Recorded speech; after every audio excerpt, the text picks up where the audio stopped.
What's going on, Raider Nation? Welcome back to the Silver and Black Lounge.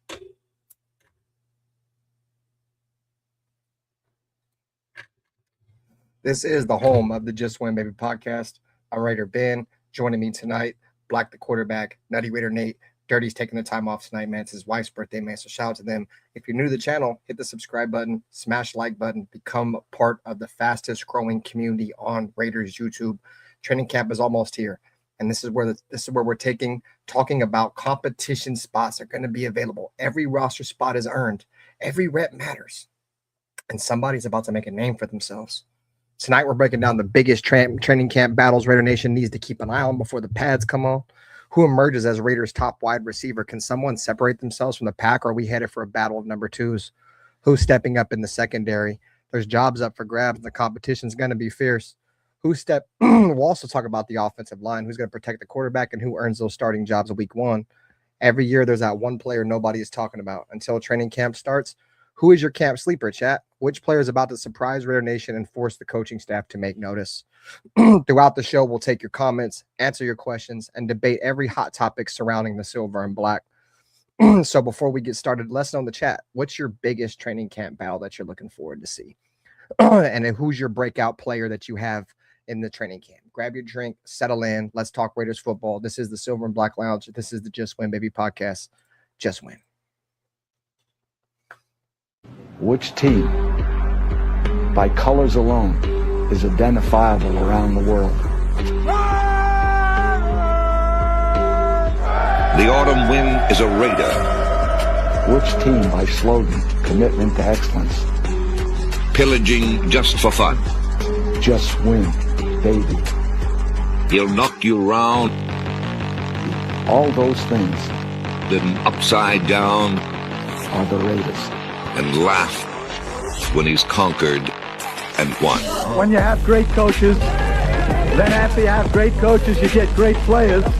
You have a great organization, and you tell them one thing: just win.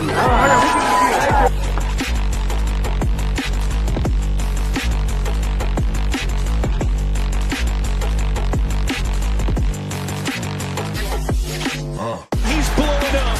Raiders!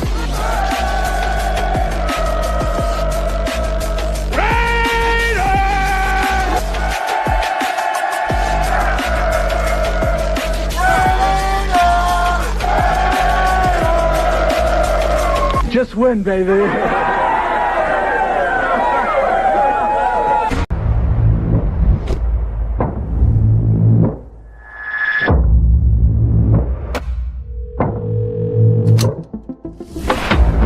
greatest offseason for a single team in NFL history. Not only have the number one overall pick, they have taken every single round of the draft. Welcome to the dark side, my friend. Let's go, baby.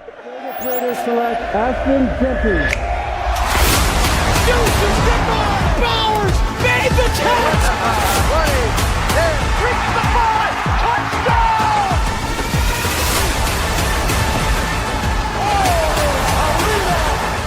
Over the middle, flies up in the air, and picked off by Mack!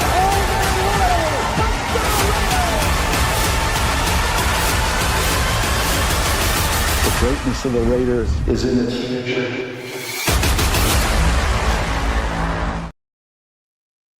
Yo, what's going on, Raider Nation, man? Just Win Baby podcast, man. We're here. Catch us here every single Friday night. Usually it's 8:30 p.m. That's usually when we go live, depending on when I get off work and when I have to close the shop. Sometimes it's later, man, 10:30. So we here, we talking training camp. We got training camp dates up ahead. Players getting a report to camp. Let's see what the actual dates are. I actually have. So I have the dates. Let's see. So the official dates for training camp. I just had them here. So rookies will report July the 23rd, with veterans reporting July the 28th. So we'll be talking about that, training camp battles, whatever have you. A lot of things going on right now in Raider Nation, man. Football's here. Content is wrapping up. I have shows lined up all weekend. Tonight we got the podcast. Tomorrow night it'll be a Severe Raider off Akasi Raider talking Max Crosby. And then Sunday night, we'll also be talking a little bit about Max Crosby. So we have Saturday night show. Tomorrow night show will be Max Crosby being ranked the 4th best edge rusher in the National Football League. And then Sunday's show is going to be reacting to the little 49er fan that walked up to Max Crosby and wanted to apparently recruit him to the Raiders. So those are the shows that are on the docket for this weekend. Like I said, appreciate you guys for coming through as always, regardless of what channel you may be watching this show on. You might be watching on the Silver and Black Lounge with Raider Ben. You may be over there on Business Decision Sports with the homie Black. You might be in the Loaded Box with Nutty Raider Nate. But wherever you are watching this show from, man, we really do take very, very much appreciation of you guys coming and hanging out with us, because like Dirty says, bro, and it's true, and you feel me, shout out to my man, there's a million other things y'all could be doing on a Friday night, bro. You're tapping in with Raider Ben, you're tapping in with Nutty Raider Nate, Black the quarterback, Dirty Raider, man, and we gonna come here, we gonna try to keep you guys as entertained as possible, as informed as possible, and hoping that you leave this show, man, like, man, those guys actually know their shit a little bit. You go around, you tell your friends, you feel me, hey, check out the Silver and Black Lounge, check out the Loaded Box, check out Business Decision Sports, check out, you feel me, the Natural Born Raiders podcast.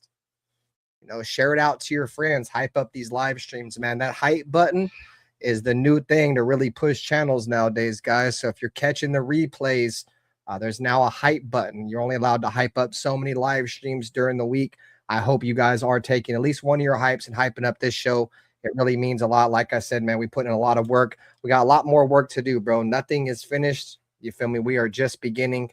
I'm trying to get back into my form again. You guys know me, bro. Like, once I'm locked in, I'm locked in. You know what I'm saying? And I'm getting there. I'm going to start slowing my talking down. I think a lot of me not being able to talk right is because I talk too fucking fast. So let me slow my talking down. Let me get back into being relaxed, get my anxiety out of the way, man. We're going to have some great content. I'm looking forward to you guys being part of it as always, man. What up with you, Black? What up, Jody? I seen you and the Good Raider over there having a nice little conversation. It was like a little hour and a half joint or something. Yeah.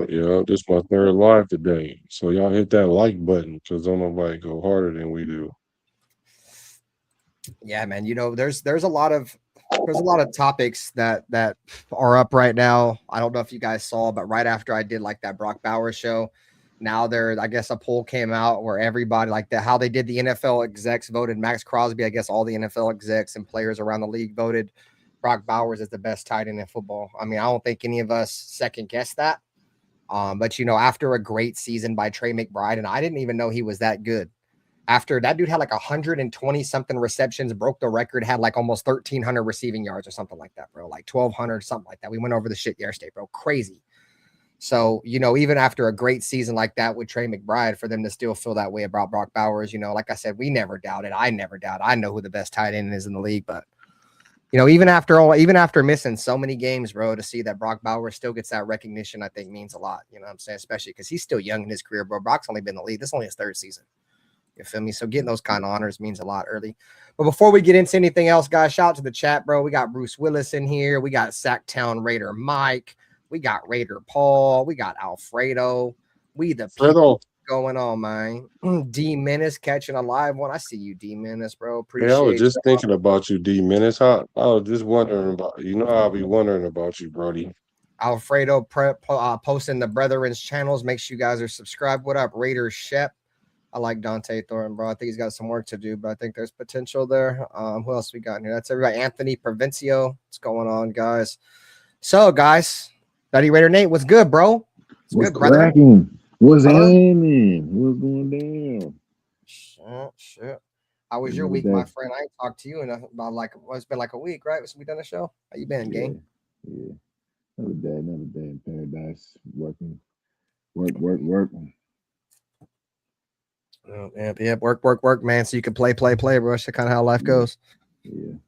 So I propose this question to the chat, and I'm gonna ask you guys this again before we get into it any further. Who's your guys' camp standout? Like, who do you think is going to be the breakout player, Chad? I want to know in the chat who you guys think is going to be the dude that the All Raider Nation is probably going to either be pair witness of, or maybe some guys that we're not too aware of. We're gonna go over the position, and argue or debate if there's a battle to be had. So I think there'll be a nice little conversation to be had here. We're gonna start right from the top. We're gonna start with quarterbacks. So we can only go off who's on the roster now.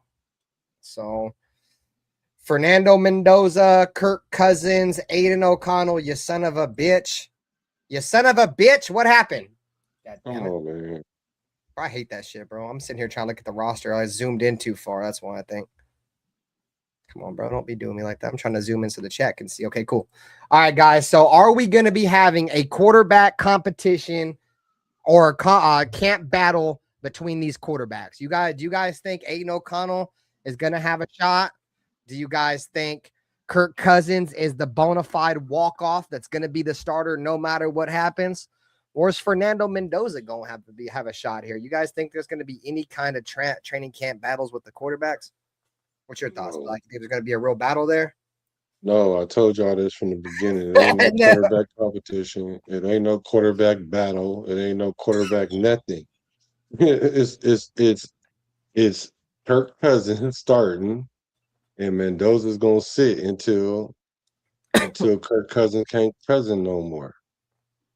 And if that happens before the trading deadline, then we might use AOC. And if it don't, then we probably gonna get rid of AOC because there's a pecking order.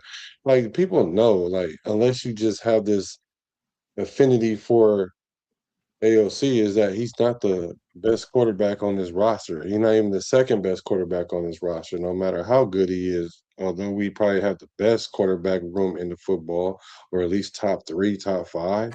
So no, it's not no quarterback competition. No, you're not going to see them all play equal through the preseason.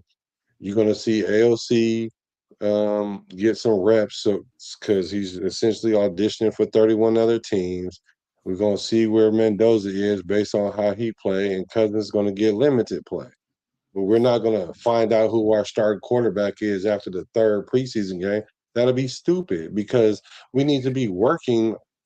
We need to be working our offense. We don't need to be trying to figure it out in preseason and then game 1 say, okay, this is our starter now. Now let's start working on it. That's not how they're not moving like that.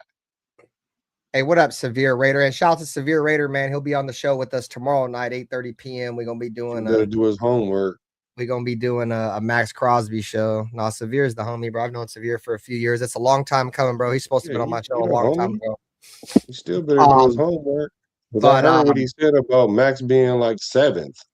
Oh, hey, Severe, bro. We gonna have a great conversation because I'm in that room with you too, gang. But we'll save that. All y'all better do y'all homework. I have a conversation for tomorrow, gang. But so let me ask you this, then, Black. Let me ask you, and don't. I can't. I'm not gonna say. Let me ask you this. So if Aiden O'Connell goes out in training camp, and hypothetically, right, he is way better than Kirk Cousins, you're still starting Kirk Cousins? First of all, he ain't gonna do that, and second of all, I'm saying hypothetically. Let me answer the question. I answered it. I'm saying that ain't gonna happen.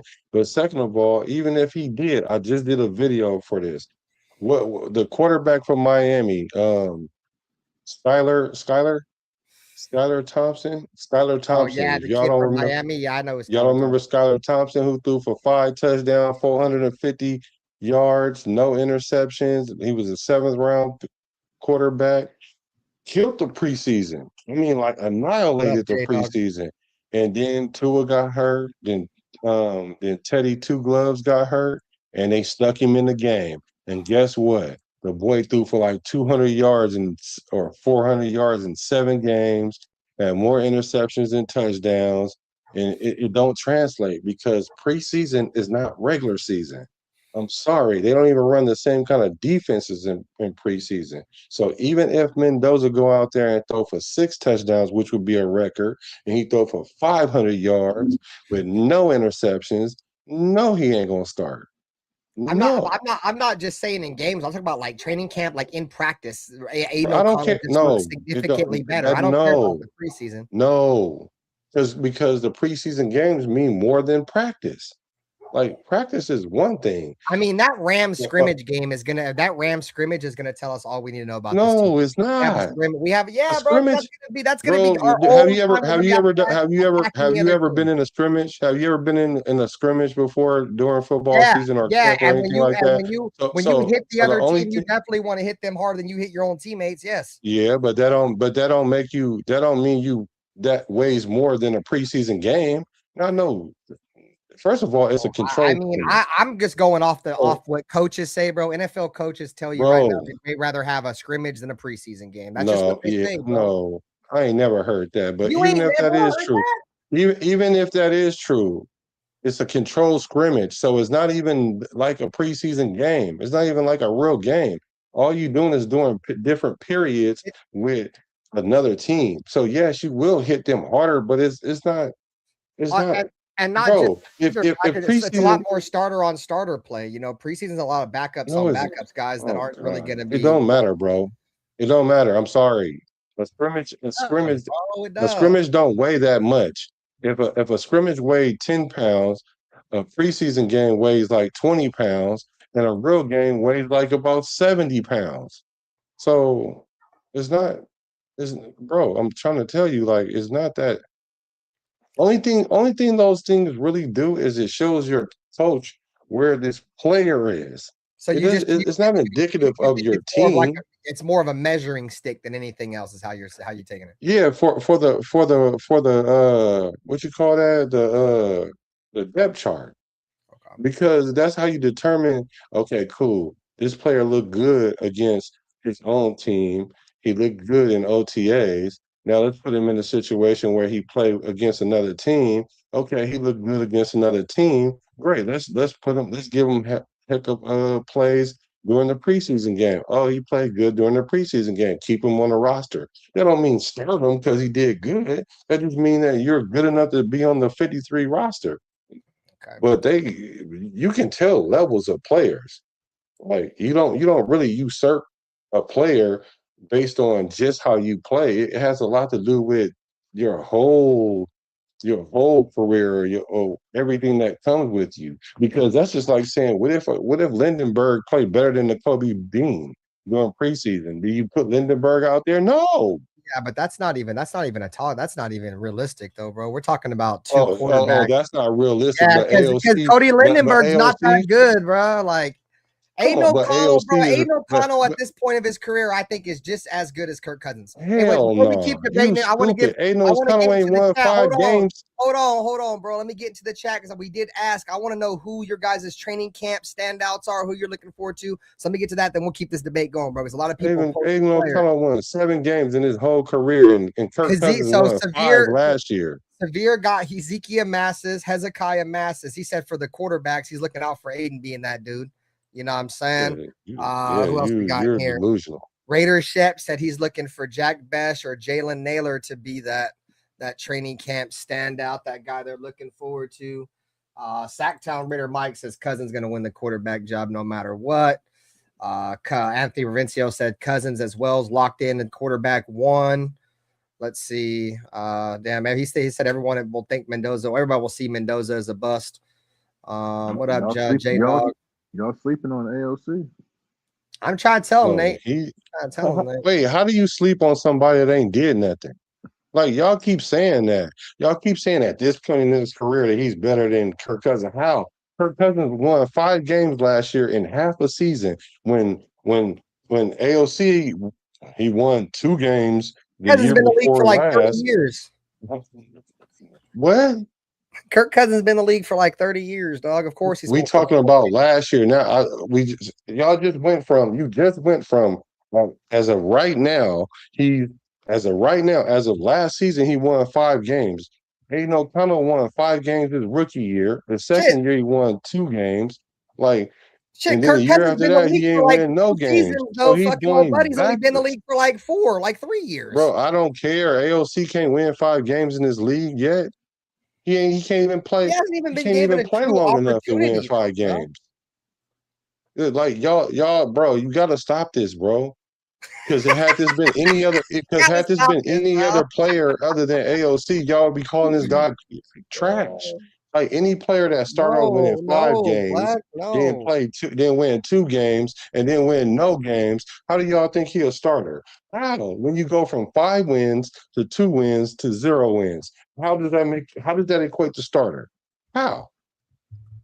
Just tell me that how. He was definitely way more qualified to be the starter over fucking Gardner Minshew. No, don't bring nobody else into this. How do you go from 5 wins to 2 wins to no wins, and that means starter? He's had like 9 different offensive coordinators and like 4 different head coaches in 2 seasons. Bro, how much progression do you expect to see when you're learning? Those are excuses, bro. Those are excuses. Those are the same excuses. That's the same excuses Derek Carr fans made for Derek Carr, but that's not. Stop bringing other people into this, bro. I'm just saying. Stop bringing other people into this. We're talking about. But Derek Carr started. What are you talking about? He still started somehow. AOC haven't even made his way to start. Like, bro, you can't go from 5 wins to 2 wins to no wins and say starter. It doesn't. I'm sorry. It doesn't. Anyways, well, me and Black plan on having a show in the future about this anyway, so we'll see. We'll continue. Hey, Nate, do you have any thoughts? You think there's going to be any battle whatsoever for the quarterback room? You think Aiden O'Connell's got a shot? You think Kirk Cousins is the bona fide starter? Fernando can compete? How are we feeling about the quarterback room going into camp? Written in stone. It's Cousins' Jason? job. It's Cousins' job until the inevitable happens, where the offensive line or some sort of freak accident happens. I don't want to hear nothing about Cousin making more money, because Mendoza make more money than Kirk Cousins. I'm not going mad, bro. I only use the money thing for like Max and Derek. Those are the only 2 guys I've ever made. That's true. I only push them because of the money, and it's because they were both at one point. Derek Carr was the highest paid Raider, and Max. I don't really give a shit about money with the rest of these dudes, to be honest with you. Well, I wasn't really talking about you, but because that's a legitimate argument. If you bring in a quarterback and they're making $20 million, and you got a $3 million quarterback, you trying to get some money, some value out your $20 million quarterback, but you pay him $20 million because he's earned it to some degree. Like we're comparing Pro Bowl players to a player that ain't even played a full season yet. Like, that's delusional. I know, but I think there's reasons why he hasn't really played a full season though. Yeah, Black. But like I said, garbage. Stop hating, goddammit. I'm about to pull the Aiden O'Connell broomstick out and start hating. I'll just say it like this, chat. Y'all know how I'm rock, man. Like I told y'all, like I don't care about nothing but winning anymore. I don't care about feel good stories. I don't care about moral victories. I don't care about box scores. I want wins and losses. I don't care about the name on the front, on the back of the jersey. I care about the shield on the sleeve. So regardless of any of that shit, dude, regardless whoever is the better player, may the best man win. And I think we will, especially when you have a quarterback guru type offensive minded head coach. He's going to be able to diagnose, obviously, who's the best quarterback. So that's one benefit about having Clint Kubiak, is that on top of the fact, I actually like that we have a quarterback battle. I think that's going to bring more competition to the team, right? So that, and then obviously, you have a guy that's going to be able to handpick out of these 3 guys or 2 guys, if you don't like Aiden O'Connell, like some people, which one he wants. And Bronco fan, you could suck my dick, bro. You weren't in my chat fucking when the Raiders were 0-10. The Raiders were 10-0 against the Broncos, so you could suck my dick. Don't come to my channel now. Bronco fans show up in my chat left and right. Now they're beating the Raiders, bro. It was fucking 0-10, bro. I couldn't smell a Bronco fan within 100 million miles of my channel. Now these motherfuckers coming about the woodwork. Yeah, the Broncos are on top. How's your quarterback's ankle doing, bud? Fuck out of here. Fuck out of my chat. Man, AOC look good in camp every year. They say all the right things about him in camp every year, but what y'all don't understand is camp is not regular season.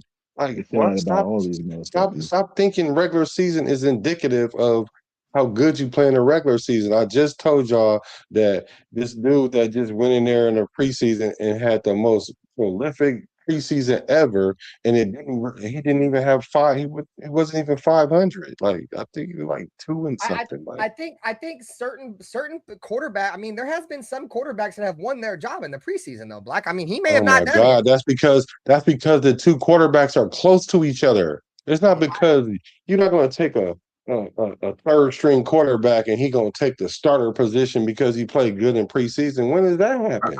I don't remember. Do you think that Aiden O'Connell is better than Jimmy Garoppolo? Yes. At the time we had them both.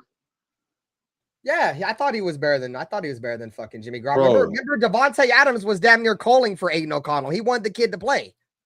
He didn't want to catch passes from Jimmy Garoppolo anymore. You want to know why? Because Jimmy Garoppolo couldn't throw past 20 yards. That's why. I wouldn't want him to throw to me either. I was just answering the question. He's a better quarterback. That just means Aiden can throw further. Just answering the question. Like, first of all, let me tell you something. As a wide receiver, you don't know nothing about quarterbacking. He just wants somebody to throw him the ball. He don't know about quarterbacking. So I'm not listening to no wide receiver tell me about quarterbacking. And I played both of them. And I was a better wide receiver than quarterback because I was an all-conference wide receiver. And I didn't understand until I played quarterback how difficult it actually was and how little that you really pay attention to the receiver like that. Like, he just wanted the ball. That's all that was about. But to answer your question, I would say Aiden O'Connell was better than Garoppolo at the time. But I wouldn't have started him over Garoppolo, though.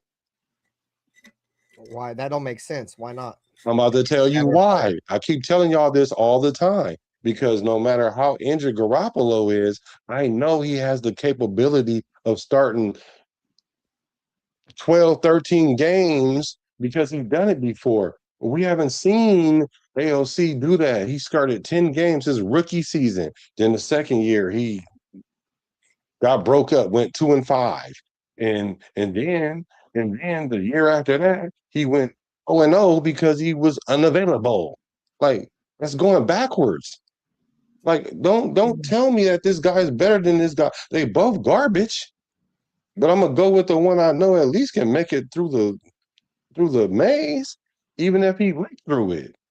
I don't know what AOC can do because he's been showing us something different. He's been showing us he can. Provencio is doing all kinds of hating on Mendoza in the chat. Mendoza's a buster ass Mendoza.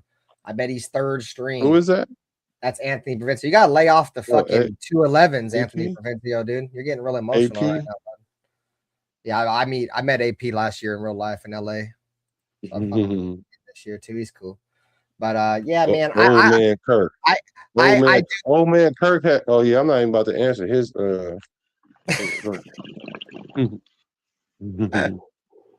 Right. I don't know if he's talking shit or if he's just trolling. Shut your ass up, Anthony. All right, so let's move on to the running backs. All right. So I think this is the one running back room where I don't think there's going to be any argument about this is going to be the one position. I don't think there's going to be any argument about who's going to be the number one. It's going to be Ashton Jeanty. Does anybody want to debate that? Does anybody think Mike Washington is as much hype as he has? Did anybody think that he's going to end up being better than Ashton Jeanty? I think we're all going to say Ashton Jeanty, right? Yeah, he's bigger and faster and stronger than Ashton Jeanty. I mean, at the combine, yeah. I mean, but that shit ain't nothing but dudes running in underwear.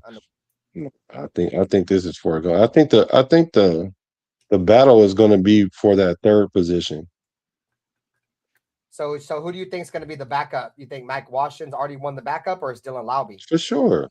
Mike Washington. Okay. Yeah, I'm saying that I think it's going to be between Lobby and Hemby and Collier. Collier, yeah, Chris Collier.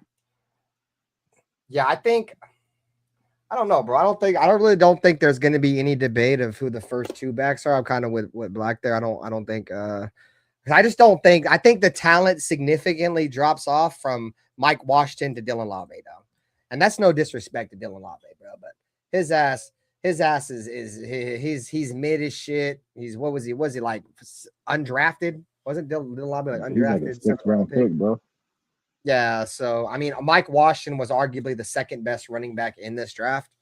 You know what I'm saying? I'm looking forward to seeing Roman Hemby, dude, because I know in camp they said Roman Hemby looked real good. How's that translation, or not in camp, but in mini camps? How's that going to translate when the pads are on? Is going to be interesting. But yeah, it looks like the overall consensus in the chat is that Lowby's out. A lot of people ain't fucking with Laube, bro. Let me tell you why somebody like Lobby will get the position over Hemby.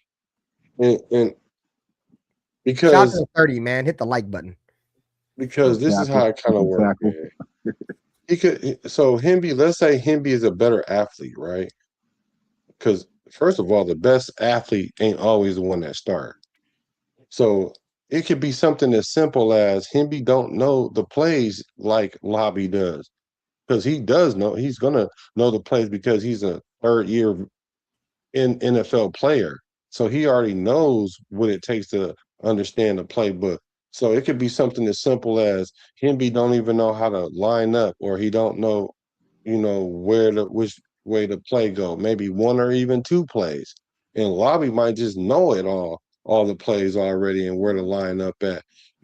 Only time it really becomes a competition is if y'all both on the same intellectual level and it comes down to the physicality of it, or it comes down to who break the most tackles in practice, or who scores more. And even that is subjective because it's not about stats when it comes to that. It's about, can I get this player to do, what does this player do very, very well? So when I put him in the game, I can expect that.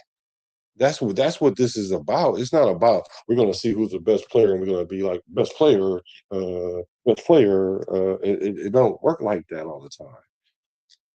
It don't even work like that. I won't say 80% of the time. The best players don't always play. So you guys Coach think cannot even like your attitude because you have a bad attitude and you could be the better player, but this other coach can be in all the meetings and be on time and be respectful and say hi to the garage attendant and just easier to get along with. That player might play before this other player because of the synergy. And I agree. That's one thing I've been saying too, Severe, is that, and Sacktown Raider Mike said too, is that I think that's probably the only way Laube will make the team is because of the special teams, bro. Because I mean, he's not a great returner, but he's pretty good. He's pretty good fielding kicks and playing gunner and shit like that. He can tackle. That's what Nate said too. Is that the difference between him and Hemby is that we know Laube can tackle on special teams. We don't know if Hemby can yet. Not saying he can't. You know what I'm saying? But we'll see. We'll find out soon enough. Yeah. Nutty Raider Nate's there. He's hiding behind that Raiders fucking war room fucking table right there. Bro, so Severe. I bet you AOC picks up the playbook faster than Mendoza. I bet you. You want to know why? Because the very thing y'all keep talking about is, well, he had 18,000 coordinators and all that. Yeah, that's true. Nobody cares about that except for his parents and his wife. But the upside about that is that you have the ability to learn the playbook faster because you have a process. Hemby don't have an NFL process, so he's learning it right now. That's why AOC will pick up the playbook faster than Mendoza. But I bet you he don't outplay Mendoza though. All right. So let me ask you guys this, chat. If we got to keep 3 running backs, who's the third running back? If I got to ask you guys, is it going to be Roman Hemby, Dylan Laube, or Chris Collier? You only get to pick one. And who do you guys think the Raiders are going to pick? I think something tells me, bro, they're going to keep Laube, bro. I think Laube's going to find a way to stay on the roster, dude. That's who I'm going with. Who you guys going with? You guys got Laube, Hemby, or Collier? Who's going to get that third running back spot? Because we still have to keep our fullback, too. So we still got the fullback. So I hope Hemby definitely pushes for it, but I'm definitely leaning on Laube veteranism. This is a roster full of young players, bro. You know what I'm saying? I think whatever solid veterans they think that are solid, I think they're going to keep, bro. You know what I'm saying? They don't have to be the best player, but I think if they just feel like they're solid, they're going to keep them. You feel me? So let's see. So what do we got in the chat? Who you got, Black? If they have to shift that, they're only going to keep the third running back. Who's the third running back? I think it's going to be Laube, and they're going to put your boy on the practice squad, hoping that no one picks him up. But see, I could see it going either way, really. That's a position where I think Put him on IR. it kind of matter. It matters more than normal. That okay? Let's say if Hemby just come out there and he shows that he knows as much as Lobby, which is quite possible, and he can show value. Then it's a competition. But what makes it a non-competition is Lobby can play running back and special teams. So that automatically gives him a leg up because he can fill two positions if needed. Like that. It's a business decision. Make sure y'all hit the like button. Nah, I'm with you. So let's move on to tight ends. Raiders currently have they have 5 tight ends on the roster. Brock Bowers, Patrick Gurd, Ian Thomas, Carter Runyon, and Albert Owugadeboom. How the fuck you say that name? I know I just butchered that the shit, but that's fine. I'm allowed to do that. Albert Owugadeboom. Albert Owugadeboom Jr. Oh yeah, we're gonna call him OK. Albert OK. Yeah, Albert OK. So I don't know why they don't have Brock Bowers on here, but Brock Bowers obviously on here. So we got Brock Bowers, Patrick Gurd. Who's Patrick? Patrick Gurd. I don't know. He's a rookie from Cincinnati. So this is Ricky Cincinnati. Probably like undrafted or some shit. All right. So I don't know. Brock Bowers for sure. And Michael Mayer ain't even on here. Okay. I don't know how much I trust this now. I just realized Michael Mayer ain't on here. Matter of fact, where did this come from? This is just a Google search of like Copilot 2026 Las Vegas. Yeah, they fucked that shit up. Well, at least we know who the running backs are and the quarterbacks are. That we know for sure. So let me see. The reason why I don't like using the Raiders website because it's not in by position, bro. I think it's in alphabetical order, bro. Yeah, then you gotta scroll all the way through it. Ass, bro. So now I gotta go. You could sort by position though. How? Can you? We'll go alphabetical order. So push the position in. Oh yes, you can. You smart son of a bitch. You know what? You know what? Give me a kiss. I kid.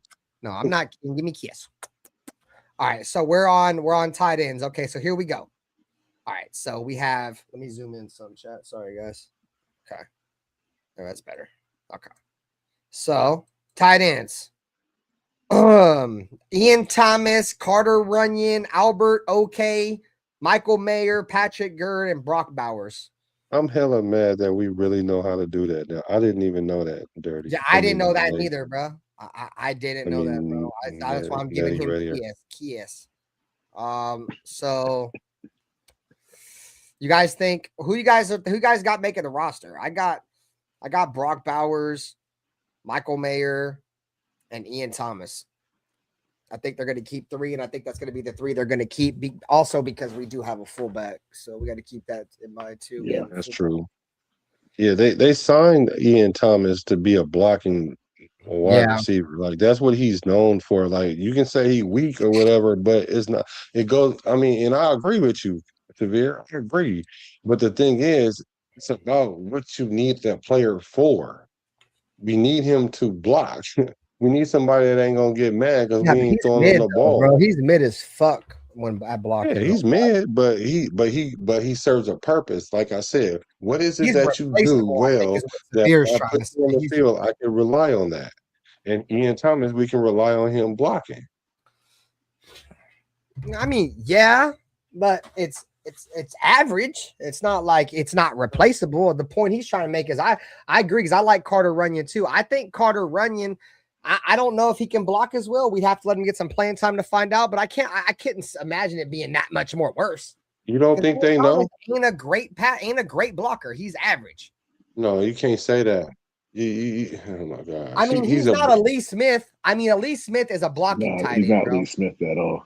That's what I'm saying. And we're talking blocking tight end. I want a Lee Smith. I don't want an Ian Thomas. He's got size on him to make him effective enough. Is Carter Runyon Lee Smith? No, but he's bigger. Well, then what is y'all talking about? Bigger than him. He's bigger than. So what? I mean, like Carter Runyon probably don't block better than Ian Thomas. Well, we'll never know because I think he was a rookie last year. No. Well, that's nice. That's even more. Yeah, Carter Runyon looked nice in the preseason. But I was fucking with Carter Runyon. Okay. Once again, I keep telling y'all about how y'all waive preseason games. I don't care about preseason. I'm just saying he looked nice in the preseason. I don't give a fuck. It is what it is. If he makes a team, he makes a team. If he don't, he does. The point I'm trying to make is that, and the only time he's ever got a chance to get out there and play black, he's looked all right. I don't care about it. Probably, I know it don't hold no weight, but we can only judge him off when he's played, which has been the preseason, and against guys that were similar of his skill level, he played decent against. That's the only time you and I can gauge that. But you don't think that they know how well that this person can block? Like it doesn't. They got tape on the guy. Like it's not like he's gonna. It's not like they pulling them fresh out the package. Like they know what the guy is. That's the reason why he's on the team. If I'm being real, they gave that full nice full contract, Ian Thomas, bro. He's making below average. Why did they give it to him? Because they know what he could do. They don't just give it to you because your name Ian. It was fucking Pete Carroll when he did a bunch of dumb shit. No, because he got released and they re-signed him. He's got they re-signed him. He don't even know half the shit he did. Bro, he only had 1 year contract. They re-signed him. They went out and re-signed him. The Raiders re-signed Ian Thomas this year? Yes. Oh. They went and got him. He was gone. I'm not a fan. And he wears belly jerseys, dude. Any grown-ass man that wears a belly jersey, he could have left. I wouldn't have. My boy wears a belly jersey, dude. Like, I'm done. It is. I mean, I guess that's personal shit, right, Black? And I get some dude. I do. I mean, Ian Thomas is all right, bro. I'm not saying he's terrible. I just feel like there should be some competition. Carter Runyon should be able to compete with that dude, bro, and possibly win. Bro. I'm not saying he's going to. I only seen Ian Thomas in one press conference, dude. He was in a press conference in a belly jersey, dude. I was like, yeah, I'm trying to turn this off. You don't know nothing about that. That's before your time. And they bringing that's cool. That shit weird to me. That's because you ain't never had a 6-pack. I had a 6-pack in my fridge. Fuck you talking about? That's the best one right now, right? Hey, shout out to the chat, man. Fucking with us, bro. We appreciate y'all. Let's see if y'all got anything for us in the chat. So why did they bring him back, Severe? Why did Clint Kubiak bring him back then? Severe no ball, bro. Me and Severe, like, see this. There's certain motherfuckers, bro, that I like my mind's click with, bro. And he's answer the question. Why did they bring him back though? Then maybe because the lack of veteran depth that tied in, because the other guys are all rookie young players. Maybe so they brought him back before the season even started. Yeah, see, like Severe said, I mean, we signed Philip Dorsett too. What the fuck's I got to say about anything? What do you mean? He's a cap body. He's a cap body. And Ian Thomas might be a cap body. That's the point he's trying to make. Let me finish my sentence. Okay. And what y'all don't, and I'm not. I know we both cutting each other off. I'm just saying this is what I'm saying. As far as him, he has an actual shot to actually kind of make special teams, or he actually knows how to play the position of wide receiver because he's played on different teams. Ian Thomas is a tight end, bro. He's not playing no wide receiver.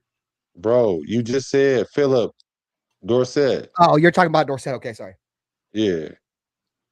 So I'm just saying, this is not a black thing. What I'm saying is y'all can say what y'all say about Ian Thomas, right? But this regime went out and got him. They went and got him before they could have waited. They could have waited, but they wanted him to be in camp. Yeah, sure, he might not be up to y'all standard of what it is, but honestly, Kubiak is like, I could use him to do something. And that's something that he need him to do. That's all he needs to do. He don't need to come in and catch. He don't need to come get 4 or 5 touchdowns. He don't need to do none of that. We just need you in 13 personnel and keep that DN off our quarterback. That's what we need you to do. So this is my thing, bro. This is my thing, dog. I feel like if you get Clint Kubiak as your coach, regardless of what position you play on offense, dude, he's going to make you better. If he can make a quarterback that was literally out there saying, I know y'all be like, it wasn't really ghost, he was feeling pressure, but that motherfucker said he was seeing ghosts. If he can take a quarterback that was a bona fide first-round bust for the New York Giants that said he was on a fucking football field seeing ghosts because he was getting wrecked, can take that quarterback, go to another team, win a fucking Super Bowl, you know what I'm saying? I believe this dude could probably make fucking something sweet out of a fucking pile of shit, dude. Clint Kubiak when it comes to offense. I'm damn near sold, bro. Like, it don't matter how bad you are on offense, bro. How much of a bad player you are. If you're on Clint Kubiak's offense, you're instantly going to be miles better. Yeah, everybody gets a clean slate from last year. It's What up, Raider Rich? everyone gets a fresh, clean slate. Everybody goes out there. Everybody gets fresh start. And I'm with you, Anthony Provencio. I do think, all bullshit aside, Ian Thomas is a good all-around football player. He is. But I do believe there should be some competition, because that's what we're talking about, right? Training camp competitions, battles, right? I think there needs to be a battle between him and Runyon. Runyon's got to try to push him, dude, because Push him to do what? Push him for his roster spot. Like, bro, I'm coming for you. What's a block? Oh, as just a tight end overall, blocking, receiving. But we're not bringing Ian Thomas in to be an overall tight end. That's what I'm not understanding. You guys are like, well, he needs to come in and push him. Push him to do what? Block better than him? Because that's the only thing we need Ian Thomas to do. We don't need him to catch. Yeah, but that's what his job is, to block. That's the reason why they signed him, is to block. They didn't sign him to be an all-around tight end.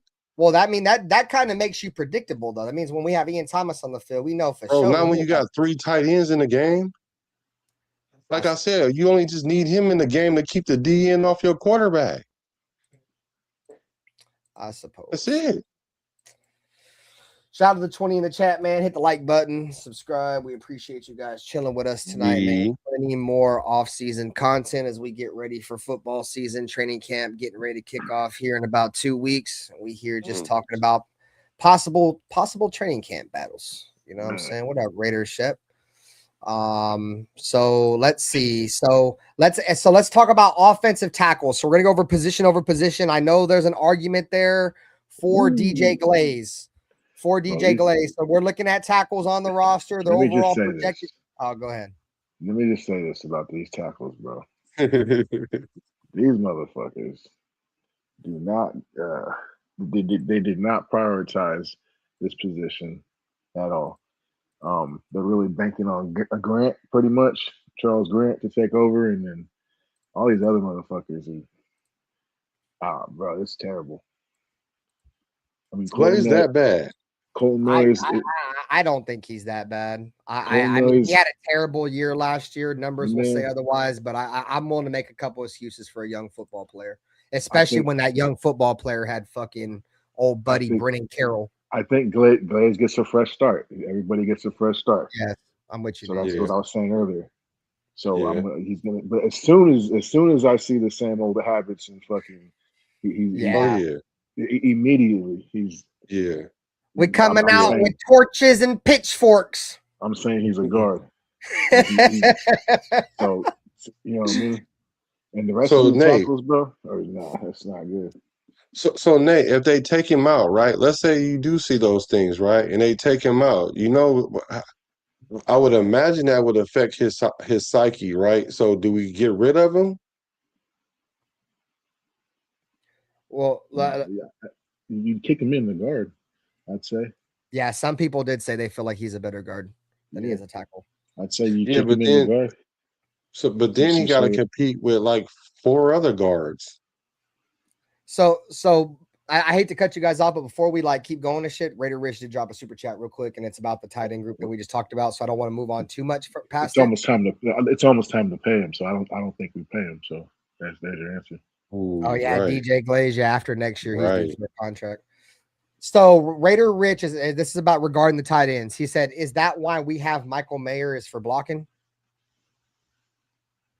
No, Say that again. I think because we're talking about blocking tight ends. He's wondering is Michael Mayer going to be that blocking tight end? Is that our expectations for Michael Mayer? Oh no, he said isn't. He said isn't that why we have Michael Mayer for blocking? No. See, all our tight ends gonna need to block this year for sure. Okay, but what it's gonna be is it's like even Brock Bowers needs to block this year, but he don't need to block as much as Mayer. And Mayer don't need to block as much as Ian Thomas. But Mayer is probably a better blocker than Brock Bowers. Oh, Michael Mayer is definitely a better blocker than Brock Bowers. Brock Bowers, I'm not trying to say Brock Bowers is a terrible blocker, dude, but nobody on your team is expected. Georgia didn't even expect him to block. You know what I'm saying? Like, you got Brock Bowers, he's not blocking. You feel me? Like, Yeah, we don't need you to block, bro. Yeah, because now you got you're probably your best offensive weapon taking unnecessary hits. They don't want you to hit him off the line of scrimmage. They just want free releases all day.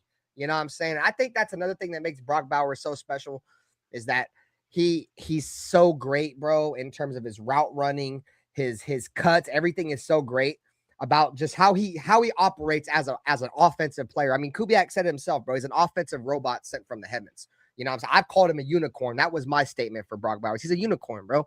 When you play tight end, bro, like most defenses are giving you free releases, bro. Like there's very many teams that hit inline tight ends. You know what I'm saying? Why you think Travis Kelce's been killing the league and all these other tight ends, Rob Gronkowski? Too big. They're too big. Yeah, if you don't hit them off the line, which is extremely hard to do, you're pretty much going to fry you. That's why when everybody be like, well, why is Kelce wide open when everybody knows he's going to get the ball? And why is Brock Bowers always open when he knows he's going to get when the team's always, it's because how fast he gets off the line, bro. Like he's off there. Like by the time the quarterback hikes the ball, this motherfucker's already crossing the field in a crossing route already.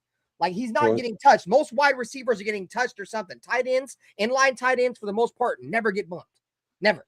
Well, because if you're a lineman, you don't want to get touched by the tight end. Like you don't want to be in the way of the tight end, and then consequently, you don't want the tight end to get in the way of the DN because you want the tight end to go ahead and get out into coverage. Like the reason why Kelce get open is because they always got to play zone where he at, and he just run to the zone and turn right around. Yeah, so that shit. And so that's how he don't even run routes no more. He just run to the zone and just turn around now. Like, so, the thing about it is you don't want Brock Bowers blocking a lot because then you take one of your elite receivers out of the pattern. Shit, not just one of your elite receivers. Shit, one of the best playmakers in the entire National Football League. You don't want him blocking. Fuck all that. Well, you need him to block sometimes, but yeah, like you said, you don't want him to be out there blocking a lot. If anything, you might want to chip it, use him to chip and shit, let him get on the route, bro. But you're definitely not wanting to. But I've seen Brock block though. Oh no, he just ain't the best. All right, so let's move on with the tackles, guys. So I don't. There might be a competition there. Well, I look at the right tackle between Charles Grant and DJ Glaze. Like, I'm willing. I do think Charles Grant is decent. I mean, not Charles Grant, but DJ Glaze. I'm willing to give him just a little bit of a nudge for last year, man. You know, a lot of players that come into year one, they have some kind of success. Usually teams in year two, they'll figure them out a little bit and they get exposed. I think that happened to DJ Glaze. I think that teams went to the offseason, they seen his weak points and they exposed him a lot this year. And on top of that, he had Brennan Carroll. You know what I'm saying? So I can go on and on about it. So I'm willing to see how he performs this year. But I do believe if the hype is real, and I hope it's real with Charles Grant, because we traded down and we passed up on a couple better receivers than Jack Besh to take Charles Grant and Carlos Rogers. So if Charles Grant can go out there, bro, and really compete with DJ Glaze, I'd be excited for that, bro, because I didn't want Jack Besh. I wanted receivers that were before Jack Besh, and the two guys that we traded down for Jack Besh never even really got in the field last year till the end of the year. If this guy, Charles Grant, can come in training camp and truly compete for the right tackle position, which, you know, there's hype around it. There's off-season hype. They're saying that he might be decent. I'm all here for. I'm here for it, bro. Like I really am, because we need something to pan out. If Jack Besh don't pan out, which I think before it's said and done, he's gonna have to play tight end. I really don't think he's gonna be a successful wide receiver in the NFL. That's just my opinion. We have to see how it pans out. But if Charles Grant can come in and be a starting tackle for the Raiders, and we don't get nothing out of Jack Besh, shit, I'll kick my feet up, cool, bro, because at least we got a tackle. You feel me? But something tells me, bro, Carlos Rogers ain't gonna be good, or whatever his name is. Charles Grant ain't gonna be good. So, and Jack Besh ain't going to be good. I'm already thinking worst case scenario, because Jack Besh couldn't create separation against Caillou Blue Kelly, bro. If you can't create separation against Caillou Blue Kelly and Darian Porter, you're probably never going to create separation. So, yeah, I'm excited. Porter should be playing wide receiver. I'm excited for Charles Grant and DJ Glaze. I'm excited for him. Oh, that's so bad. Is that two second round draft picks? Yeah, DJ Glaze and Jack Bish. No. No, Jack. I'm confused. You just confused the fuck out of me. Sorry. Oh. So what did Severe said? Brock gives good effort as a blocker, but he's not really good at it. When you're that good of a weapon, no one gives a fuck how you are as a blocker. He said Kelsey ain't thrown a block in 6 years. That's a fact, right? That's a fucking fact. But Kelsey ain't played in this Kubiak offense either, where they require all the receivers to block now, though. Yeah, no, you're right. Jason Marshall says, do it all, Brock. So unpredictable. Need the run game to be more unpredictable as a whole offense. You guys seen Ashton Jinty lately, bro? He looks fucking swole, bro. He looks like he's on a man on a mission.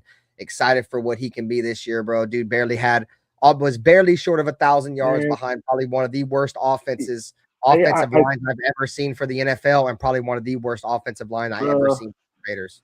I saw that video. He was talking about, I've been eating ice cream, cake, candy. I was trolling at first. I was trolling. But you see how young he looks, though? You gotta be eating protein bars and fucking chicken breasts. That's what I was trolling. I mean, every athlete has their cheat schedule, bro, where they go out there and they cheat on their diet, bro. You can cheat on your diet when you're not a Raider no more. I don't give a fuck. Severe said Brennan Carroll happened to DJ Glaze. I told people that the Nepo baby was a bum, and they said I was hating. No, I'm with you. I'm with you, Severe. That's the reason why I'm down to give DJ Glaze the benefit of the doubt this year.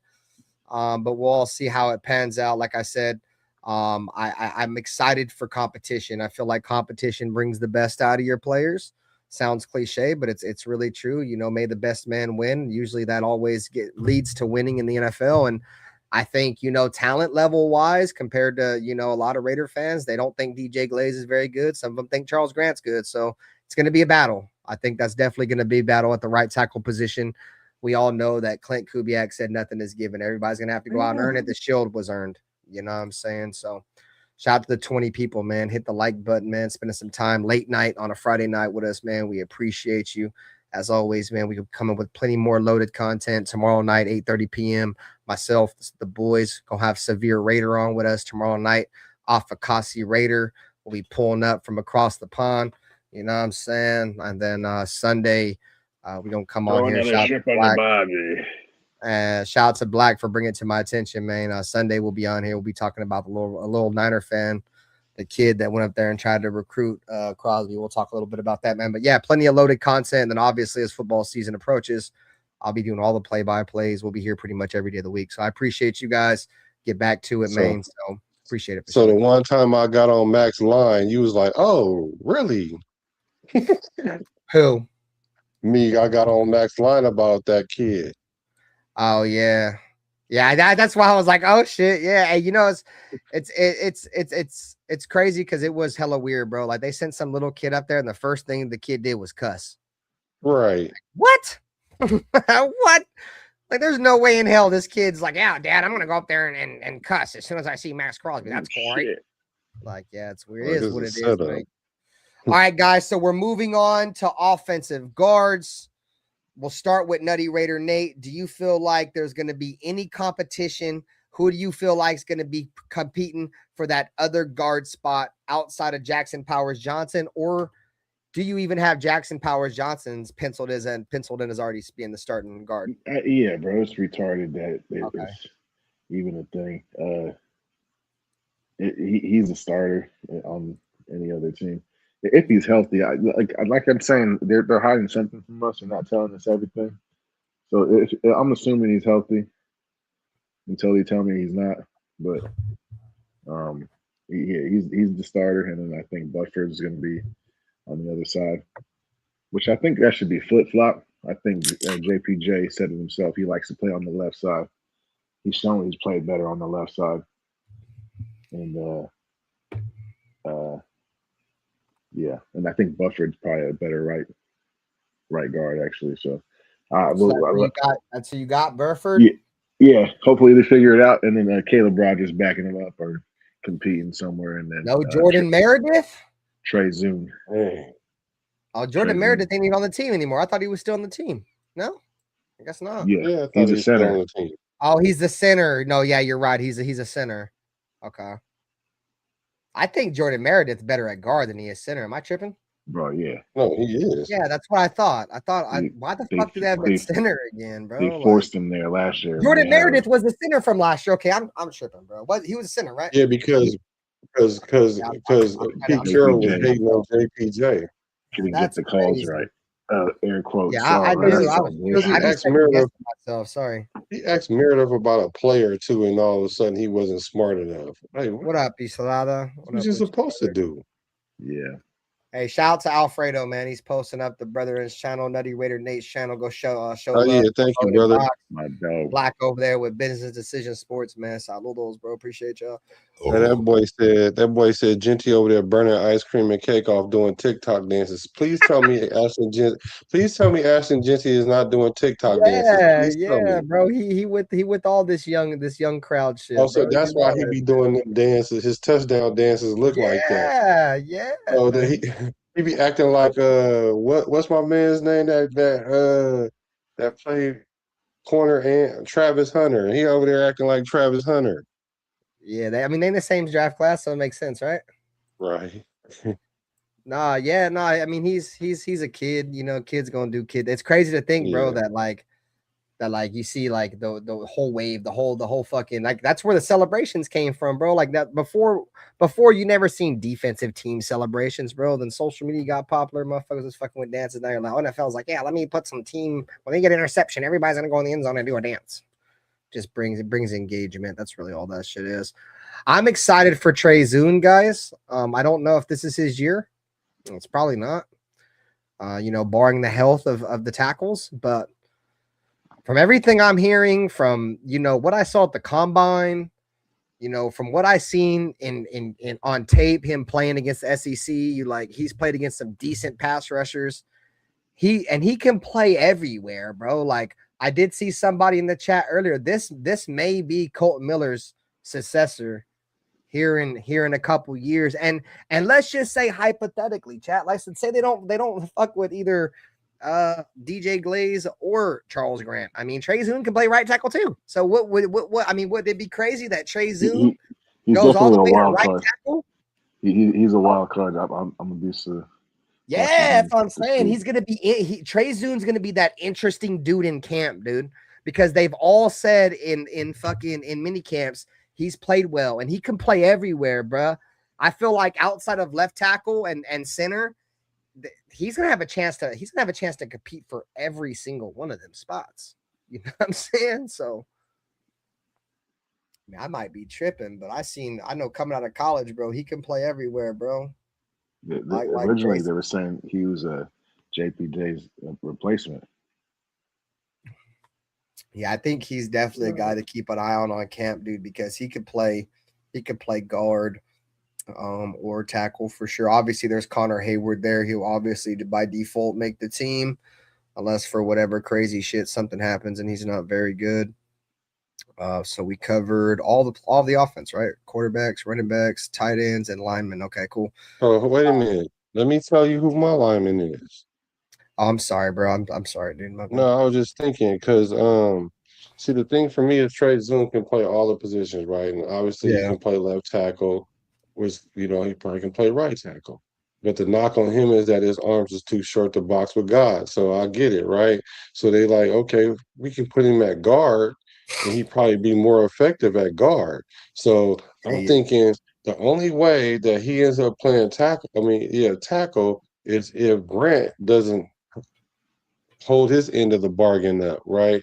But I don't know because I don't know. I like what I see from Grant.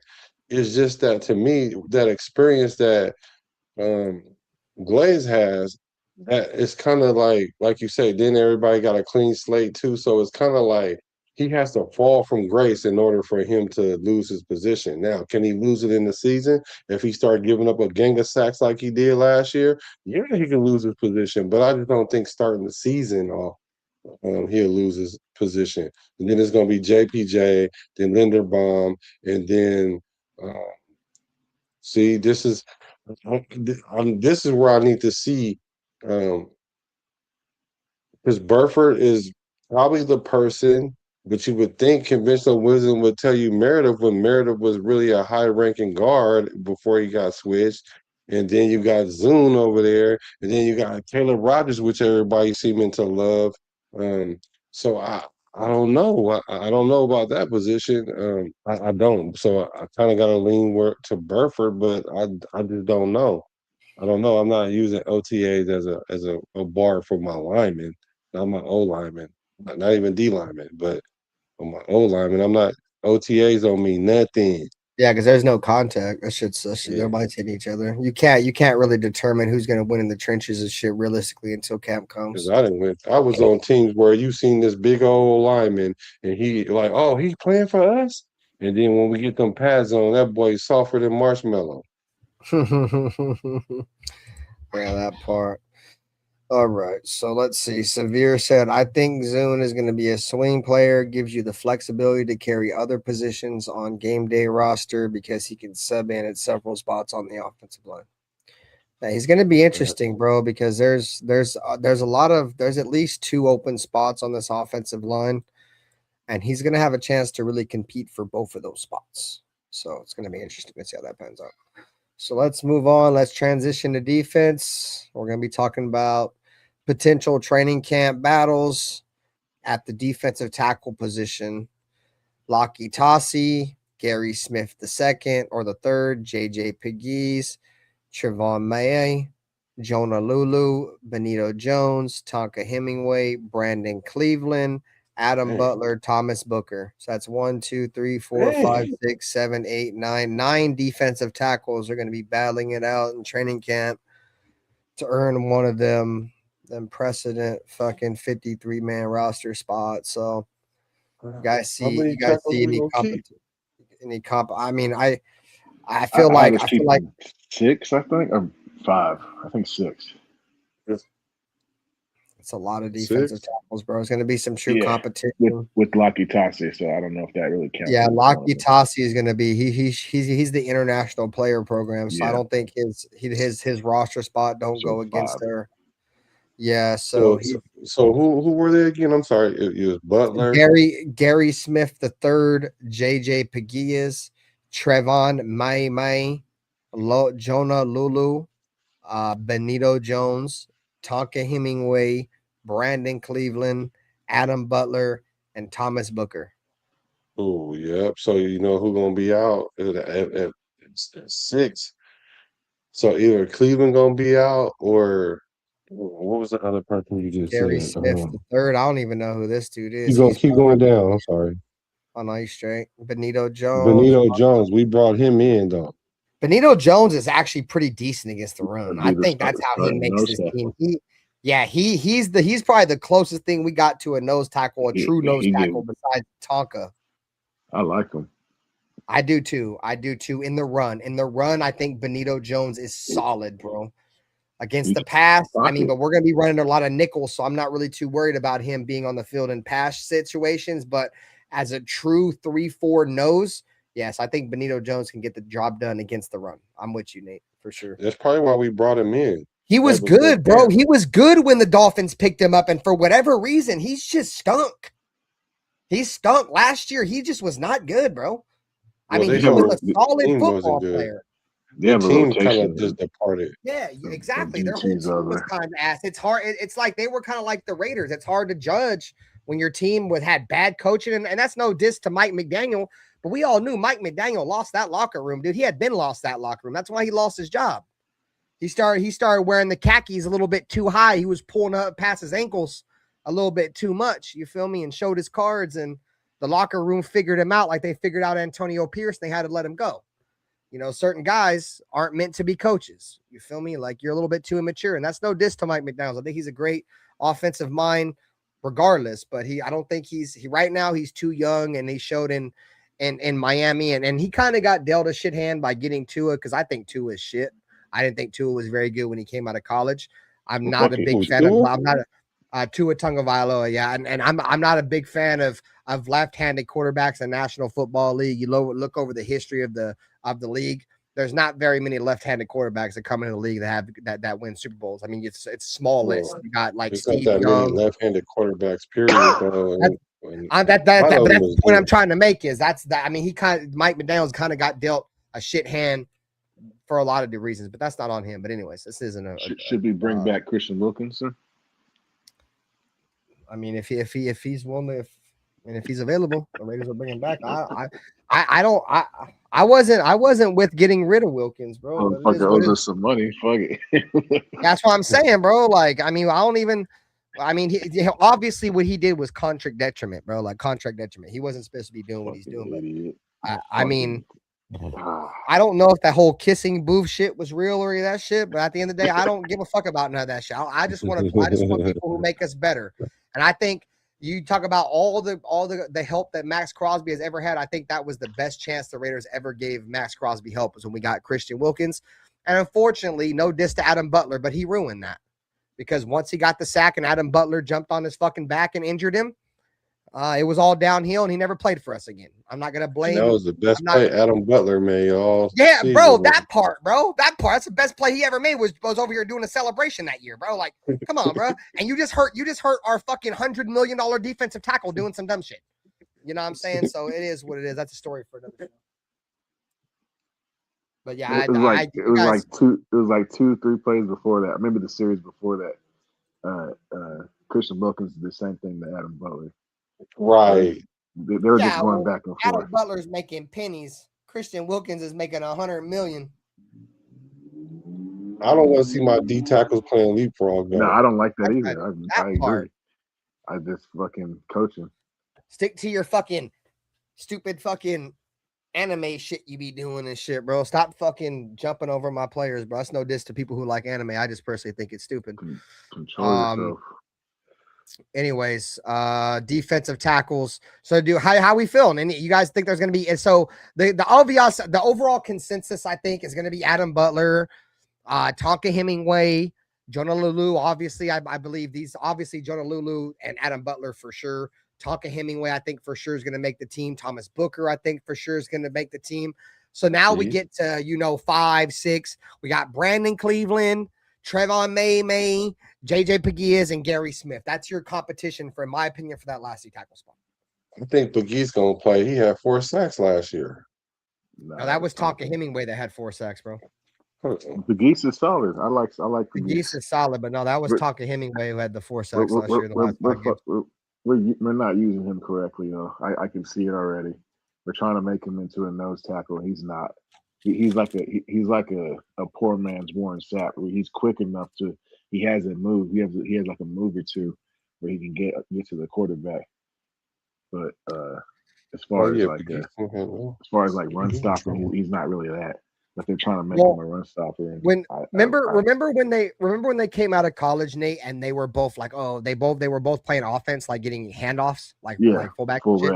Yeah, I would remember we were on here. I was like, dude, I like JJ Pegues as the handoff guy. Like, because obviously they're both defensive tackles, right? But I thought JJ Pegues was the better of the two with the ball in his hand on offense. Like, he knew how to do a little something with it.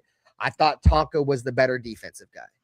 And so far, I've been right with that statement. I didn't really know too much about him except from what I saw. I just know that Tonka's the bigger player. He's a lot more stout than JJ Pegues. JJ Pegues is more of a finesse player. And sometimes, bro, finesse don't get you far in the National Football League, bro. I mean, you got to have some kind of strength to you. Max Crosby's been able to make it work with pretty much no strength and all finesse. You're right. His strength is definitely he's got quick feet. He can move. But he's not a true nose tackle, and that's what we're trying to force him into that position. It's because that's what we need right now. It's fucking spot, unfortunately. Yeah, you were right too. He didn't have no sacks, so that boy did. Tonka's a beast. Yeah, you're right. Them dudes better. Them 4 people, or them 3 or 4 people that you just named. Like Cleveland better earn his spot. Cleveland plays too high. I don't see him making the roster. Yeah, and that's. I mean, he's a big boy, bro. Like he is a true nose, but if he gets caught playing high, dude, as a true 3-4 nose in the National Football League, dude, they will run all over us, bro. We will get ran all over, dude. If he can't stay low, bro. He's a project. I don't even know. If it's just his body, his body shape.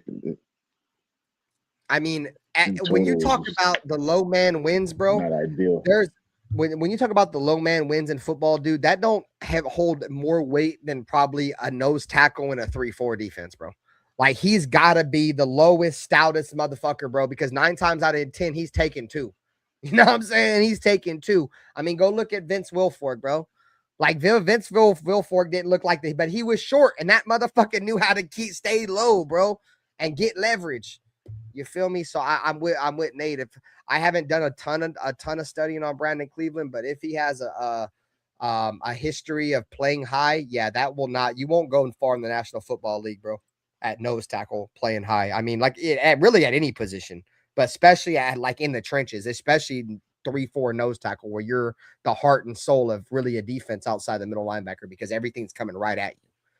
He's got like the Jonathan Hankins body. Is that his name? John Hank? Yeah, Jonathan Hankins. Yeah, Big time Hank. Yeah. He's got like the body, but not as big, not quite as big as him, but the same kind of structure where he's big old body on top. Yeah. No, I from what I've heard about him, he's a big boy. He's probably the best suited, you know, in terms of body mass to play a 3-4 nose tackle for us outside of maybe Lakitasi and Taka. But, you know, like I said, that's training camp, right? We'll find out. Like I said, there's going to be a real battle there between the guys we mentioned, Brandon Cleveland, Benito Jones, JJ Pegues, and Gary Smith. I think Benito Jones will probably run away with that. I ain't going to lie. Oh, yeah. I'm interested to really see what Jonah Lulu does this year, Chad. How many sacks he have last year? Like 6? He's at on the the tackle spot? He's on the He had 4. Was it 4? I think so. Let me check. Yeah, let me look. I think but still, even 4, bro, in your first year starting in the National Football League as an interior defensive lineman is not a bad number, dude. Like that's not because defensive tackles aren't he even had 5 sacks. Oh yeah, 5 sacks in his career. But that was his only last year. Yeah, that was only his first year. See, but yeah, I'm not. I mean, year, his first terrible. year in 24, he had 1 sack, and in 25, he had 4 sacks. 51 tackles, 4 sacks. Jonah Lulu played for loss. Indy. Did he start his career with Indy? Is that who he started his career with? Yeah, because he played with Kwity Paye. Okay. I didn't know. I honestly thought we drafted Jonah Lulu. No, we drafted Jonah Lulu, bro. I'm about to say. Who did Kwity Paye for? Hold on. Jonah Lulu was drafted by us. We drafted him in 2024. No, he was an undrafted free agent in 2024. Started 7 games and had 1 sack. The linebacker from the Colts. Yeah, you're thinking about who? Abulu or Alubu. Like number 50 for the Colts. He's a special teams guy, a linebacker. I was gonna say, I think Jonah Lulu. So Jonah Lulu undrafted by the Raiders 2024. Started in 7 games with 1 sack, 35 tackles, 15 solo, 3 tackles for loss. Last year, he got a chance to started 15 games, 5 pass deflections too, chat. 5 pass deflections and 4 sacks with 51 tackles and 8 tackles for loss. 7 quarterback hits. That's not a bad fucking stat line, bro, for a young defensive tackle in his first fucking years. I'm actually impressed. We might actually have a defensive tackle. The thing is, I don't think Jonah Lulu can play nose in a 3-4. He's probably going to be a 3-4 end. That's interesting, bro. That's actually nice. I knew he had somewhat of a solid year, but now that I'm deep diving into the numbers, that's really impressive. The 5 pass deflections alone. You know what I'm saying? Sigana Luby from the Colts. Okay. I still know who the fuck that is. So Jonah Lulu, 6'5", 289. Yeah, that's really undersized to play. When you think of D tackle or nose tackles, bro, you're thinking 320. You know what I'm saying? At least 310, somewhere in there. So he's severely, but yeah, he'd be a nice. I mean, we'll see how that pans out. I mean, it's positionless football now, bro. Like the NFL is trying to go to the NBA, bro. Like they don't want positions anymore. So anyways, guys, let's continue to move on. What was the next position we were going over?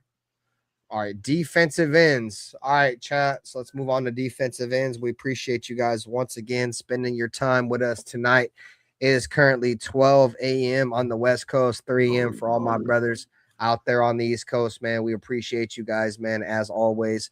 We do this shit for you guys, bro. Otherwise, we'd be on this bitch talking to ourselves in a wall. So love you guys, man. Hit the like button, subscribe to all the channels, bro. Plenty of content coming forward. Once again, tomorrow night, the brethren, myself, Severe Raider, Alpha Kasi Raider live talking about Max Crosby being the 4th ranked edge in the National Football League, according to NFL execs and scouts and NFL players in general. And then Sunday, we will be live talking about Max Crosby being recruited by a young 49er fan. So we appreciate you guys as always. Plenty more content coming forward. Appreciate y'all. So let's see. Severe said he got drafted by Indy in the 7th, I think, but we claimed him off waivers when they cut him during the final roster cuts, I believe. Okay, so there it is right there. So it's he may have got drafted by Indianapolis Colts, but they cut him and we claimed him that year. So he's possibly he got drafted. It doesn't say that. It only just goes off who he played for. Yeah, he got claimed. He got claimed because he got cut, but he was playing with Kwity Paye though. I knew Kwity Paye said that they played together. Okay, but so he just didn't make the final roster, right? Yeah. Okay, so that's Severe doing his homework. You feel me? Shout out to Severe. All right, guys. So let's look at the defensive ends. We're going to go over the obvious makes. You guys can correct me if I'm wrong. Max Crosby, Kieron Crawford, Malcolm Kuntz, Kwity Paye. All right. Sure. So that leaves us with Cian Sloan, Jafari Harvey, and that's it in terms of just defensive ends. I think Cian Sloan going to be a linebacker though. And so is like probably more outside linebacker. I seen him playing a lot of that in college. What up, Milka Beezy? Yeah, because he has no sacks. He don't have no sacks, so we don't bring a DN that has no sacks. So he's probably playing linebacker. So is Kieron Crawford probably playing linebacker too. But who else, bro? You know who needs to play linebacker, bro? Is Malcolm Kuntz. Yeah, there you go. See, our brains clicking there. Kuntz played outside linebacker, stand-up linebacker at Buffalo, dog. Ever since he's played defensive end, except for a handful of games under Antonio Pierce a few years back, he's not a defensive end, bro. He's an undersized defensive end, bro. Like, I'm not saying he's an oversized defensive or an outside linebacker. I feel like Malcolm Kuntz he's better suited to play a 3-4. Would you say we haven't played out of position? Yeah, I think Malcolm Kuntz has been playing out of position. Yeah. So that year that he balled out, right? Where was he playing then? Defensive end. See, that's why they kept him there. Yeah, you could be right. Because when we drafted him out of Buffalo, we moved him from outside linebacker to defensive end. Because it was our scheme. We had Patrick Graham, and Patrick Graham didn't run 3-4. He ran 4-3. Yeah. So they've been playing Malcolm Kuntz out of position in my opinion. So I think Malcolm Kuntz, in my opinion, is more set up to play as a stand-up linebacker, bro. And I think the Raiders' best recipe for success, you guys can argue with me if you guys think I'm wrong, is put Max Crosby. If you're going to really keep Max Crosby, which I still feel like there's probably going to be a trade at some point. If not, then I'm wrong.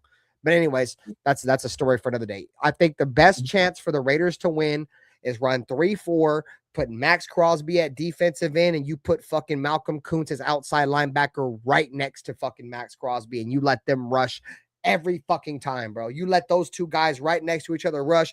They have a great chemistry with one another. They vouch for each other. They love one another. Put those guys side by side. Let them work. You feel me? Let that chemistry show on the football field, because apparently to Kuntz and Max Crosby, they have a great relationship. Let's see that transition to the football field and let them play together, because in my opinion, they're our two best all-around pure pass rushers, bro.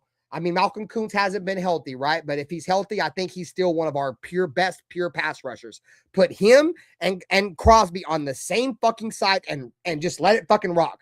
If it don't work, it don't work, bro. But you put him there, bro.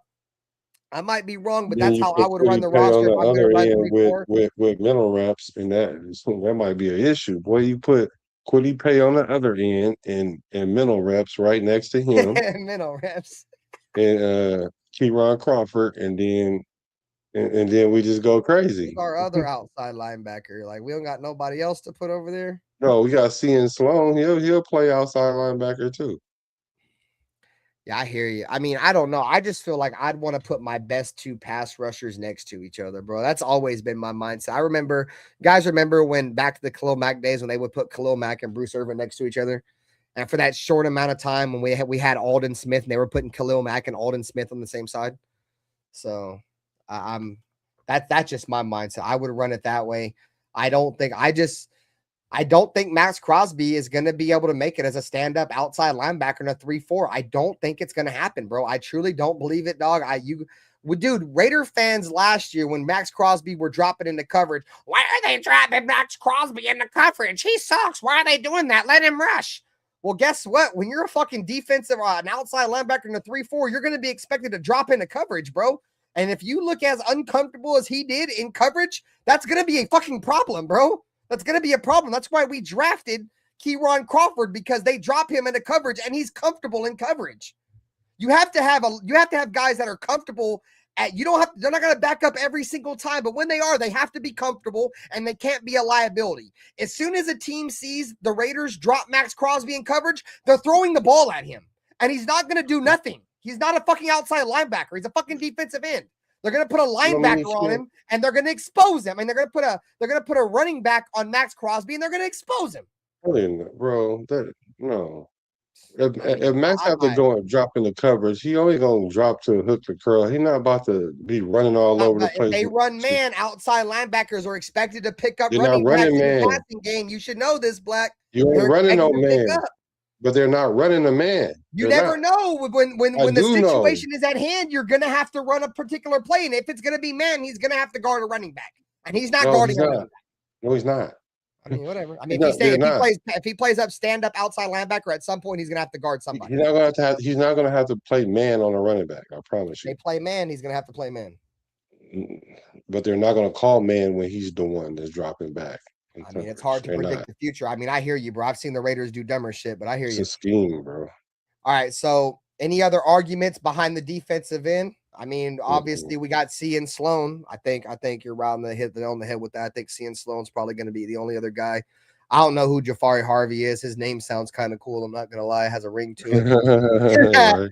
But outside of that, you feel me? I don't know too much about him. So, let's move into the cornerback room.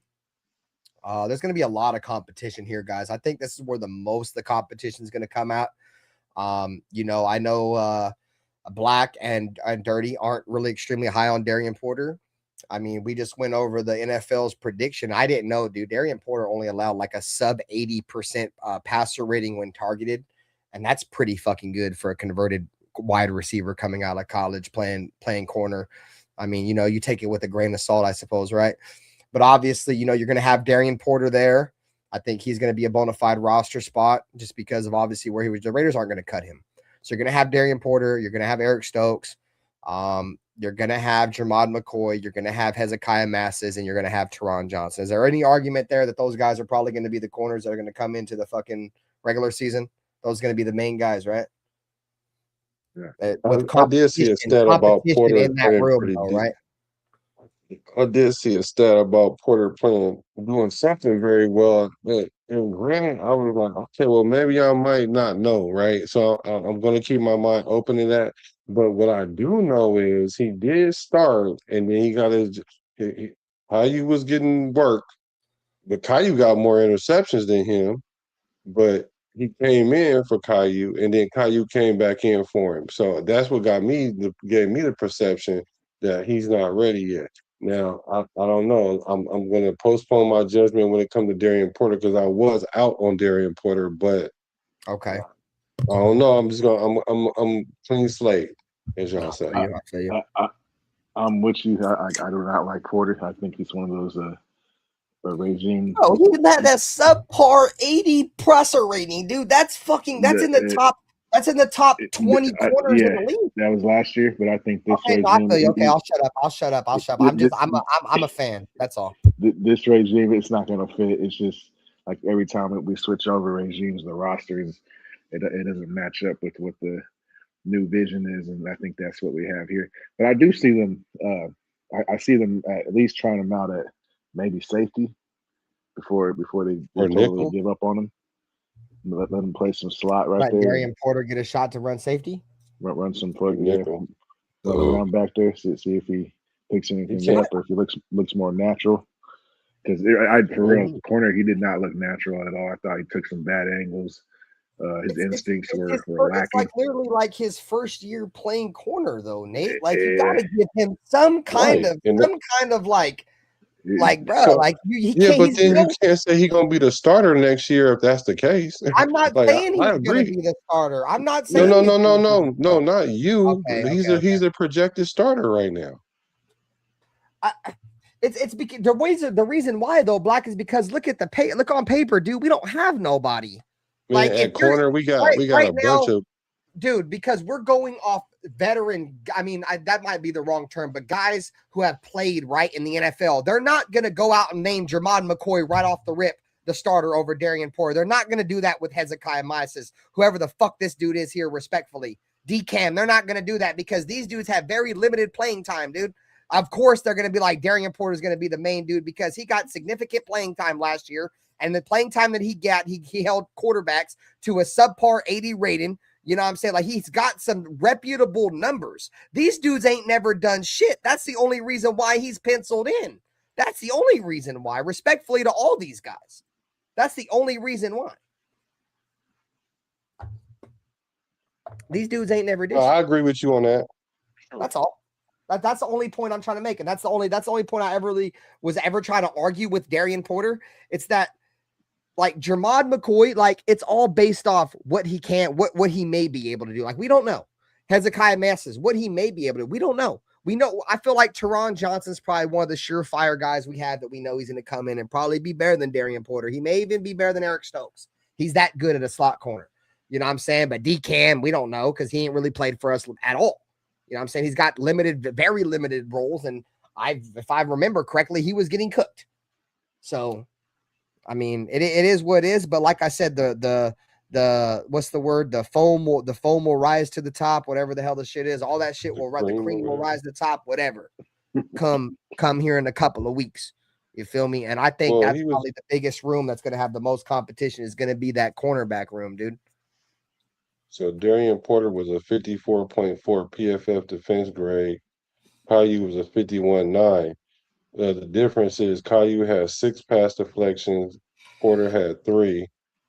And then Caillou had 3 interceptions. Porter had none. Caillou had 40 that's PFF tackles. though, bro. PFF, everybody knows, take that shit with a grain of salt. I'm going over quarterback passer rating allowed. No, that's not the only thing. That's not the only thing that you graded by, but you don't have have to. Players have good PFF grades, but are no good.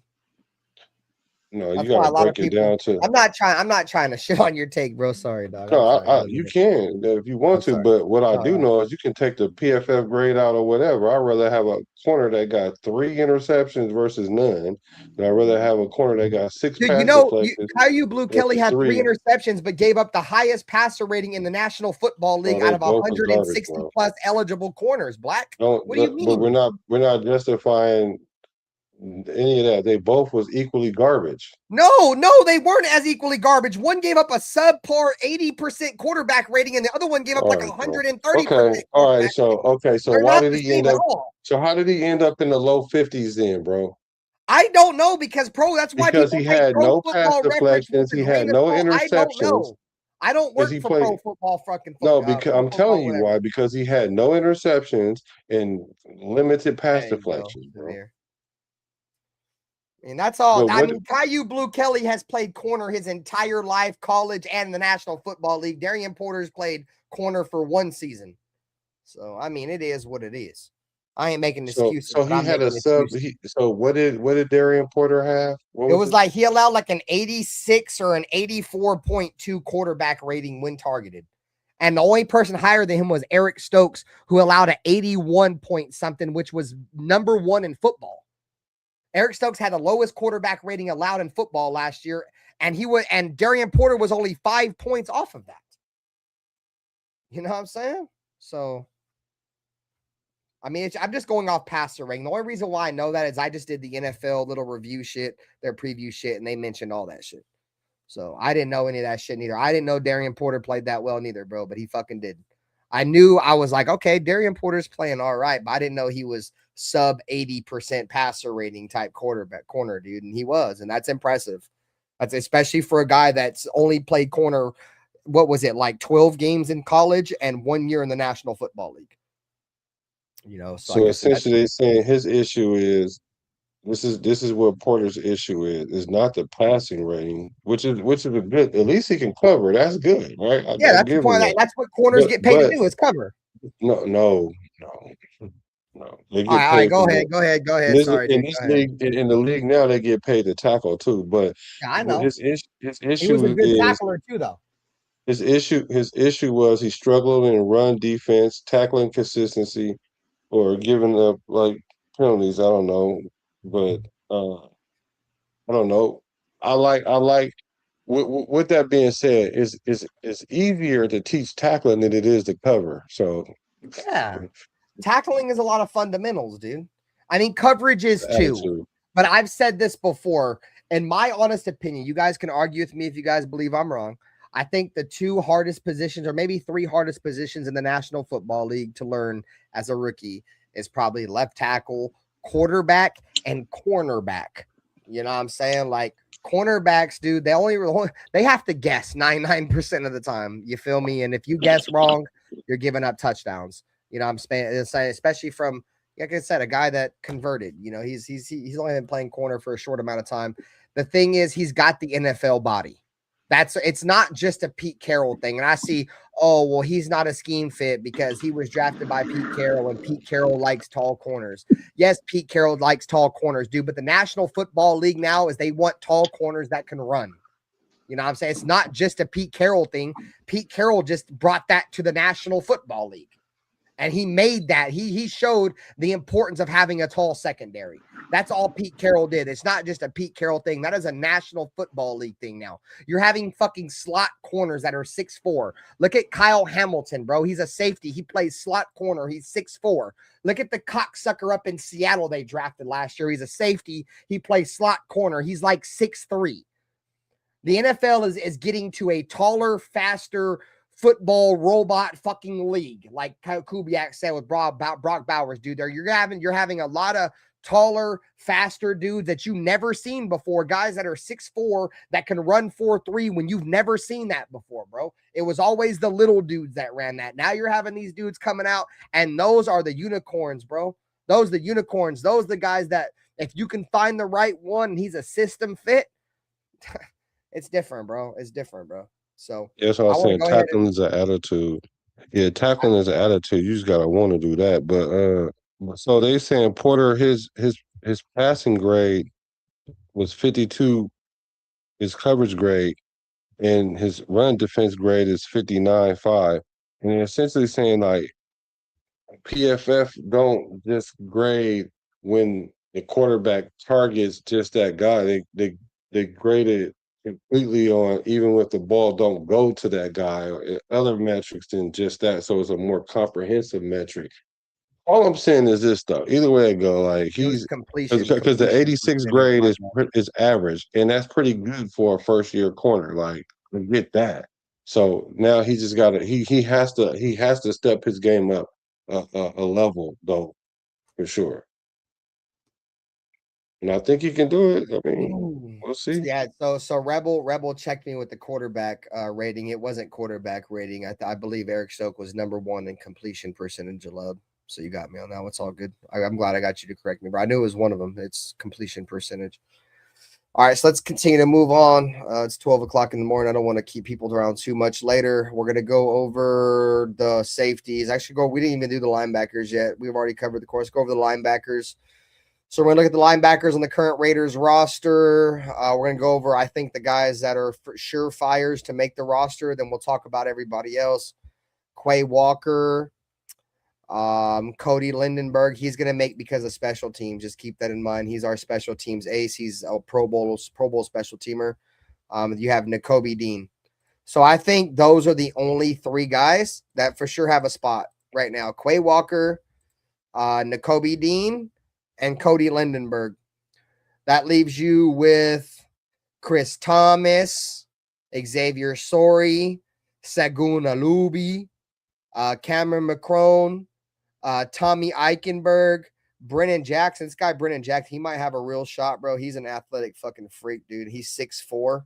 He's an animal, and he runs extremely fast. If he can find a way to just learn a little bit of football, he might be special for the Raiders. But that's a story for another show. And then Tommy Eichenberg. So would you guys agree with me that the surefires are Quay Walker, Nakobe Dean, and Cody Lindenberg? Yeah, and we gave Alubi some money, I think, to come over here from the Colts. Not a lot, but you're right. So where do you think there's going to be? So the competition's going to be between Brennan Jackson. It's, bro, you know, this is the worry position for me with the Raiders, bro, is we have no depth, bro, in terms of starting depth. This is it. We got Nakobe Dean and Quay Walker, dog. And then the talent level drops off significantly. I mean, significantly, dude. It's not even close, bro.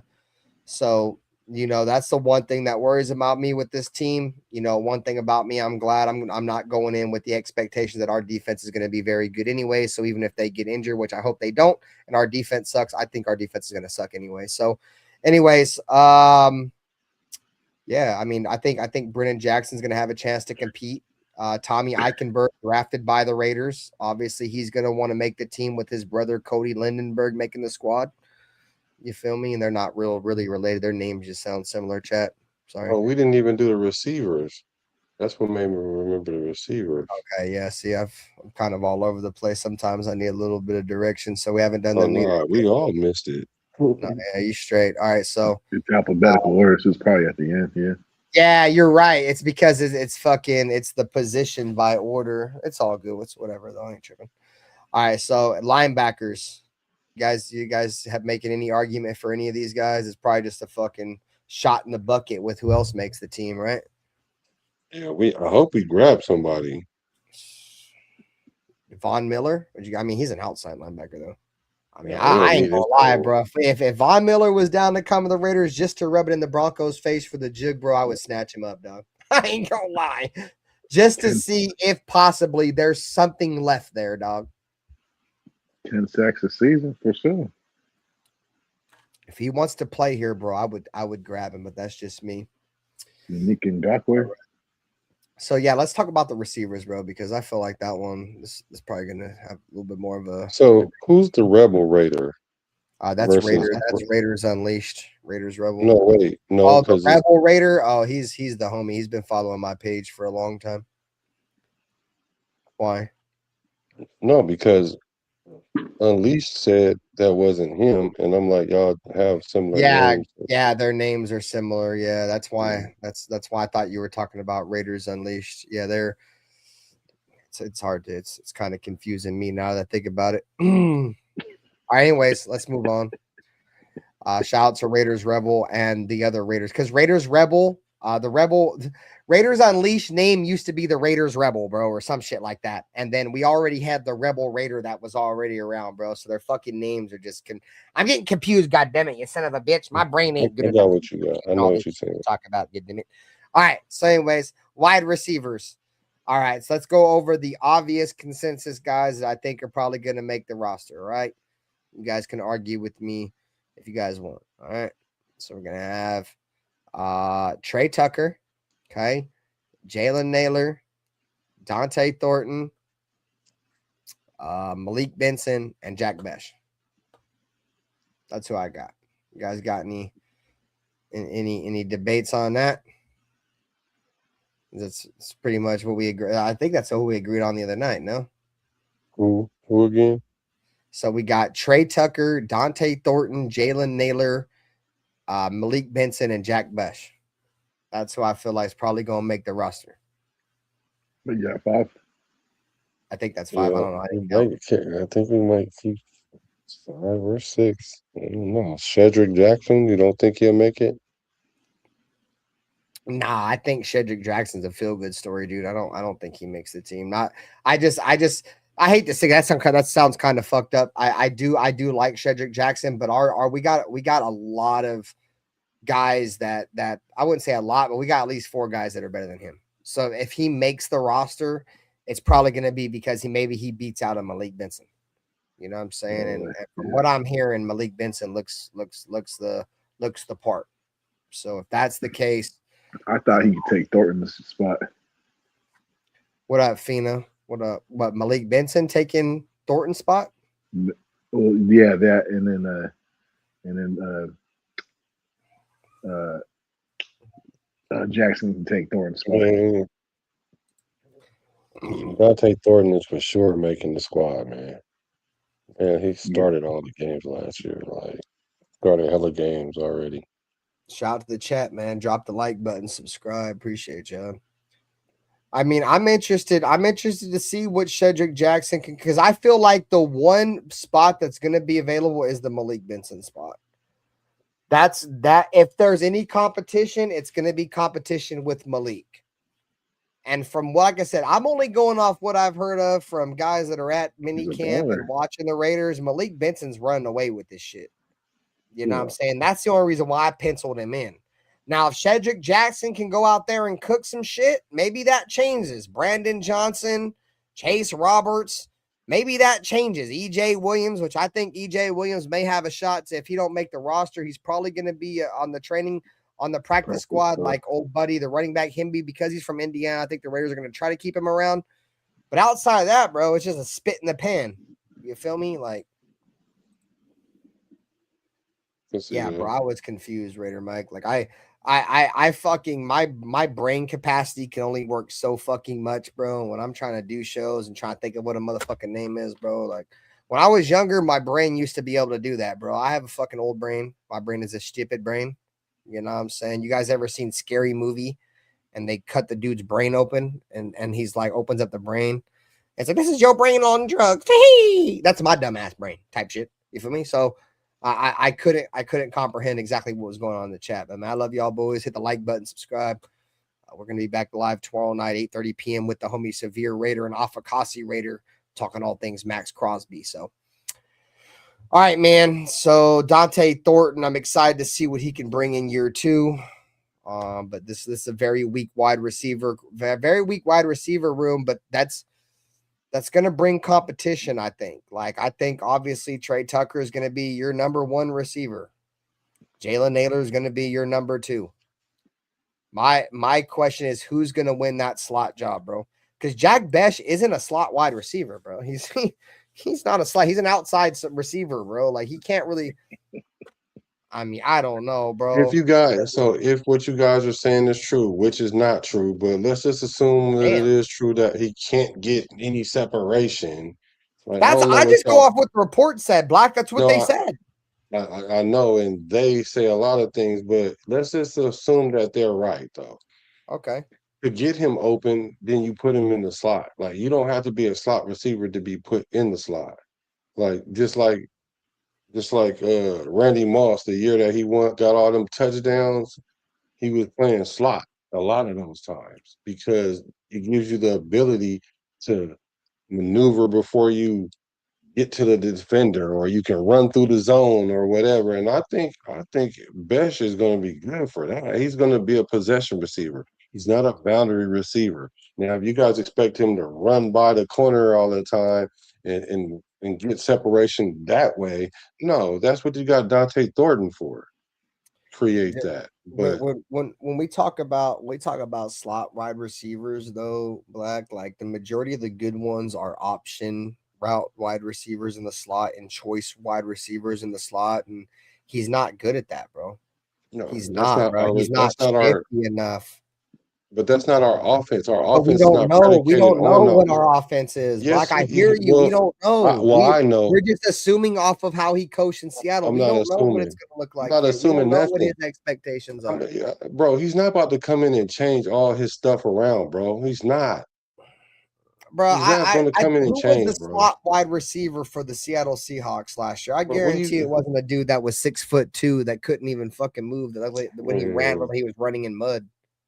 Okay. Jack Best can't move, bro. Like, No, I'm not you're trying saying to hate. that. I seen You it. ain't I even really seen watched it. him, bro. What do you mean? I never can't. watched him. I do play-by-plays for the fucking Raiders every game last year. What do you mean I must didn't not have. fucking watch it? But you also think that AOC is good, so I already know you don't know what you're talking about. So you're But judging my Jack opinion Best, on a wide receiver because of my Jack judgment Best, on the quarterback. Okay, Jack Best, bro. It is bro. what it is. I ain't gonna argue about So it. is Jack Best a good blocker?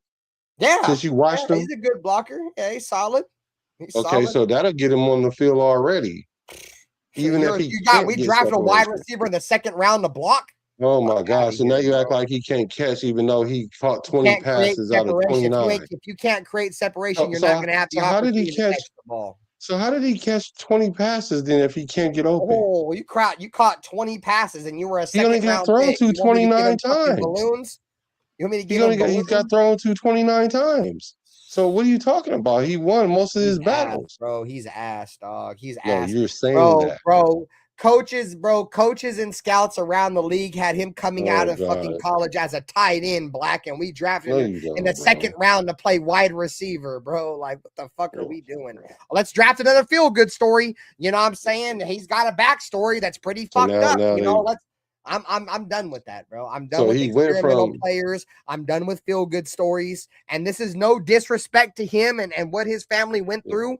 At that, I'm just saying, bro, the Raiders have a fucking history of drafting projects and fucking guys with feel-good stories. And I feel so bad for how he came up in his life. I'm over that, bro. And Jack Best is that guy.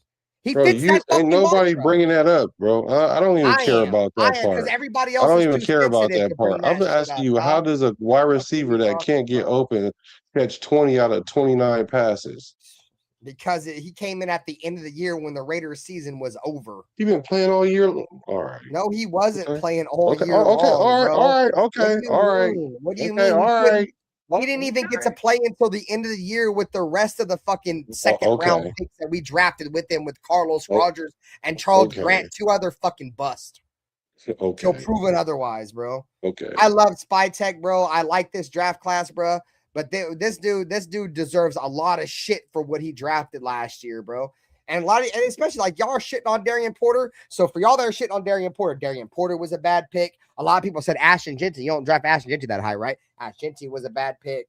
Fucking Jack Best was a bad pick. Carlos Rogers, Charles Grant. There was pretty much no good players that were drafted by the Raiders last year. Besides Ashton. If we're just being honest, that entire draft class last year sucked. Am I wrong? Who else was good? Nobody. Nobody, dog. Jack Best played 16 games last year. Yeah, and there's 18 games. So he played in 16 games, had 20 catches as a second round pick. Bro, our main receivers couldn't even catch the ball. Got busy. I mean, Tucker did his thuggy. Tucker. Swear 700 yards is doing your Dougie. I mean, when you ain't got no quarterback, you got Geno Smith throwing the ball. It's not Geno. You're right. You're right. No, I don't know, bro. I just whatever happens, bro, this year, I just want the Raiders to win some games. We didn't cover the safeties, bro. I'm gonna cover this shit quick. It's 12:30 in the morning. I'm gonna go lay the fuck down. Bonafide guys, I'm penciling in right now. Tre'Davious Stooks, Isaiah Pola-Mao, and I'm gonna Jeremy. So Tre'Davious Stooks, Isaiah Pola-Mao, Jeremy Chin. So that leaves Tristan McCullum, Dalton Johnson, Devin Lafayette, and that's it. Shout out to Oasis Dino in the building, bro. I appreciate you, guys. So I like Tristan McCullum. I think that's another guy the Raiders gave another contract to underneath this regime, was Tristan McCullum. Very athletic. He's like Isaiah Pola-Mao, but with a little bit of coverage. 6'3", 6'4", can run like a gazelle. Got instinct. Yes. So I think he might be what may take over for Pola-Mao. I think Dalton Johnson is the feel-good story because he played with Tre'Davious Stooks, so we got to see how he performs.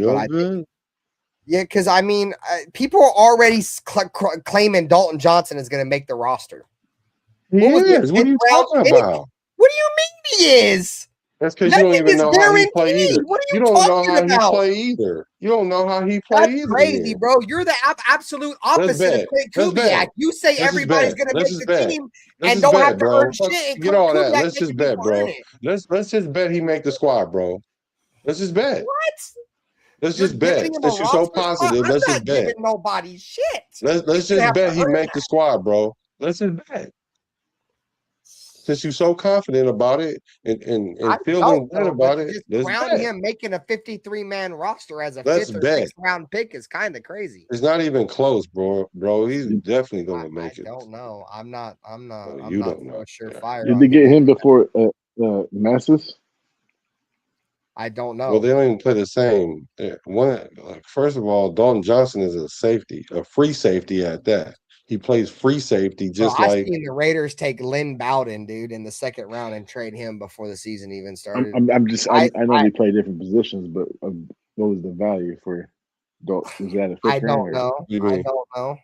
I like Dalton Johnson, but I feel like he's a feel-good story because he's fucking best friends with Treydon Stooks. Oh, Why- look, they're buddies. They're on the same team. That's so You cool. reach. But that makes them winners. They're gonna come over here and win together, man. Fuck out of here. I ain't hearing none of that shit. You don't even know how he plays. I don't give. No, I don't know, and I don't claim to know. I'm just saying I'm not for feel-good stories, Right. bro. Feel-good stories never. So work you're out going for off us. your It is what feelings. it is. If he makes the team, he makes the team. If he don't, he don't. I like Tristan McCullum way over Dalton Johnson. I haven't even. I bet you he don't make it. I seen Tristan McCullum win a Super Bowl. I bet you he don't make it. I bet you he don't make it over Dalton Johnson.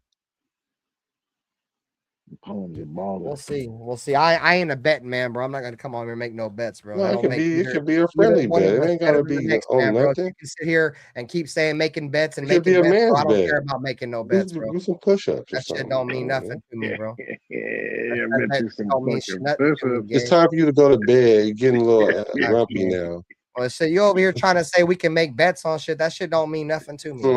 You the one talking about he ain't gonna make the squad. I'm just saying. I that know. you I'm won't. just saying I don't fuck with feel good stories, bro. Feel good stories never work out for us, bro. The only Dalton Johnson. The only reason why anybody even talks about Dalton Johnson because he's a Treydon Stooks teammate. Otherwise, nobody would even give a fuck, bro. He would just be another player on the roster. Well, most people don't know what the hell they're looking at anyway, so it don't matter. I don't mean to be aggressive, but goddamn, bro, I'm not gonna come out here and just give people roster spots, Black. And to me, it seems like you're just giving people roster spots. You're giving a person that don't nobody know about. What are you talking about? Nobody knows about Tristan McCullum. Maybe you don't know about him. That's whatever. your fault, bro. I bet you don't make the squad. While you over there being loud, I bet you he don't make the squad. And Dalton Johnson does. I bet you that happens. I have to choose between Dalton Johnson and Tristan McCullum.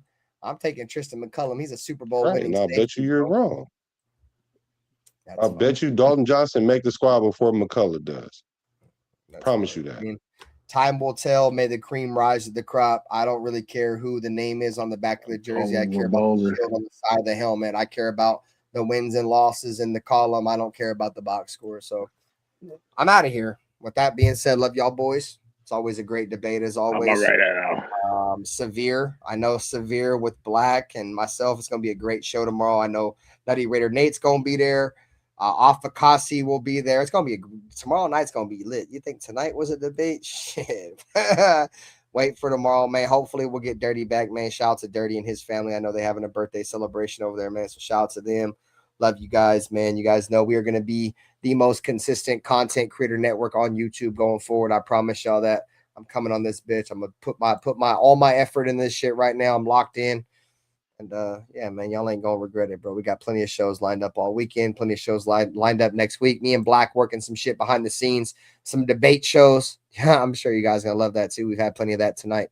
And you know, we've already got motherfuckers in the chat like this is getting good. You feel me? Like it's plenty of that coming, man. Plenty of that coming, bro. So you know, Black, it's always love debating with you. You feel me? Even though, you know, sometimes they get heated, but it's all love. It's my guy. Nutty Raider Nate, my boy was hiding underneath that motherfucking war room table all night.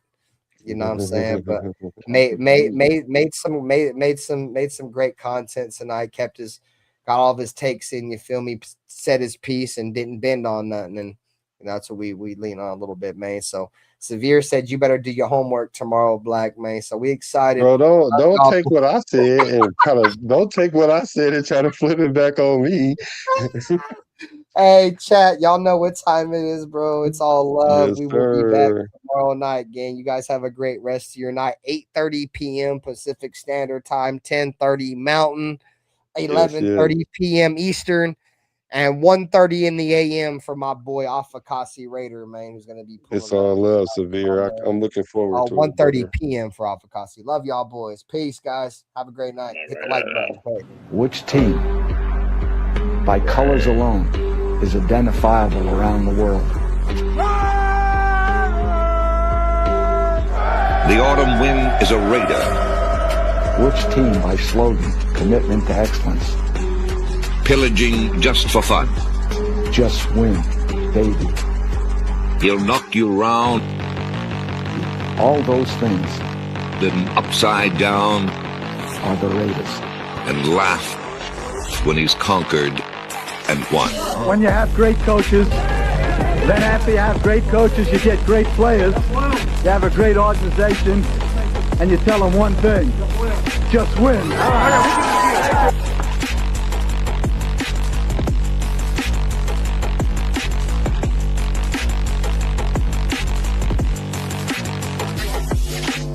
He's blowing up. Raiders.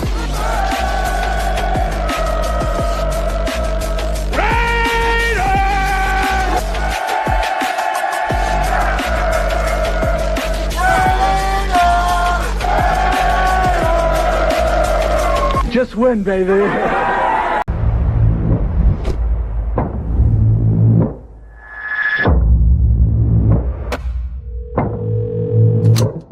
The greatest offseason for a single team in NFL history. Raiders not only have the #1 overall pick, they have taken every single round of the draft.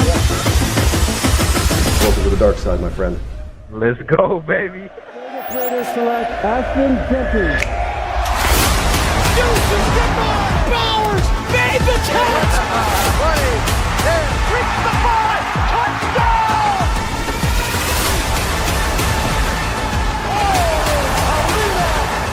Over the middle, flies up in the air, and picked off by Mack.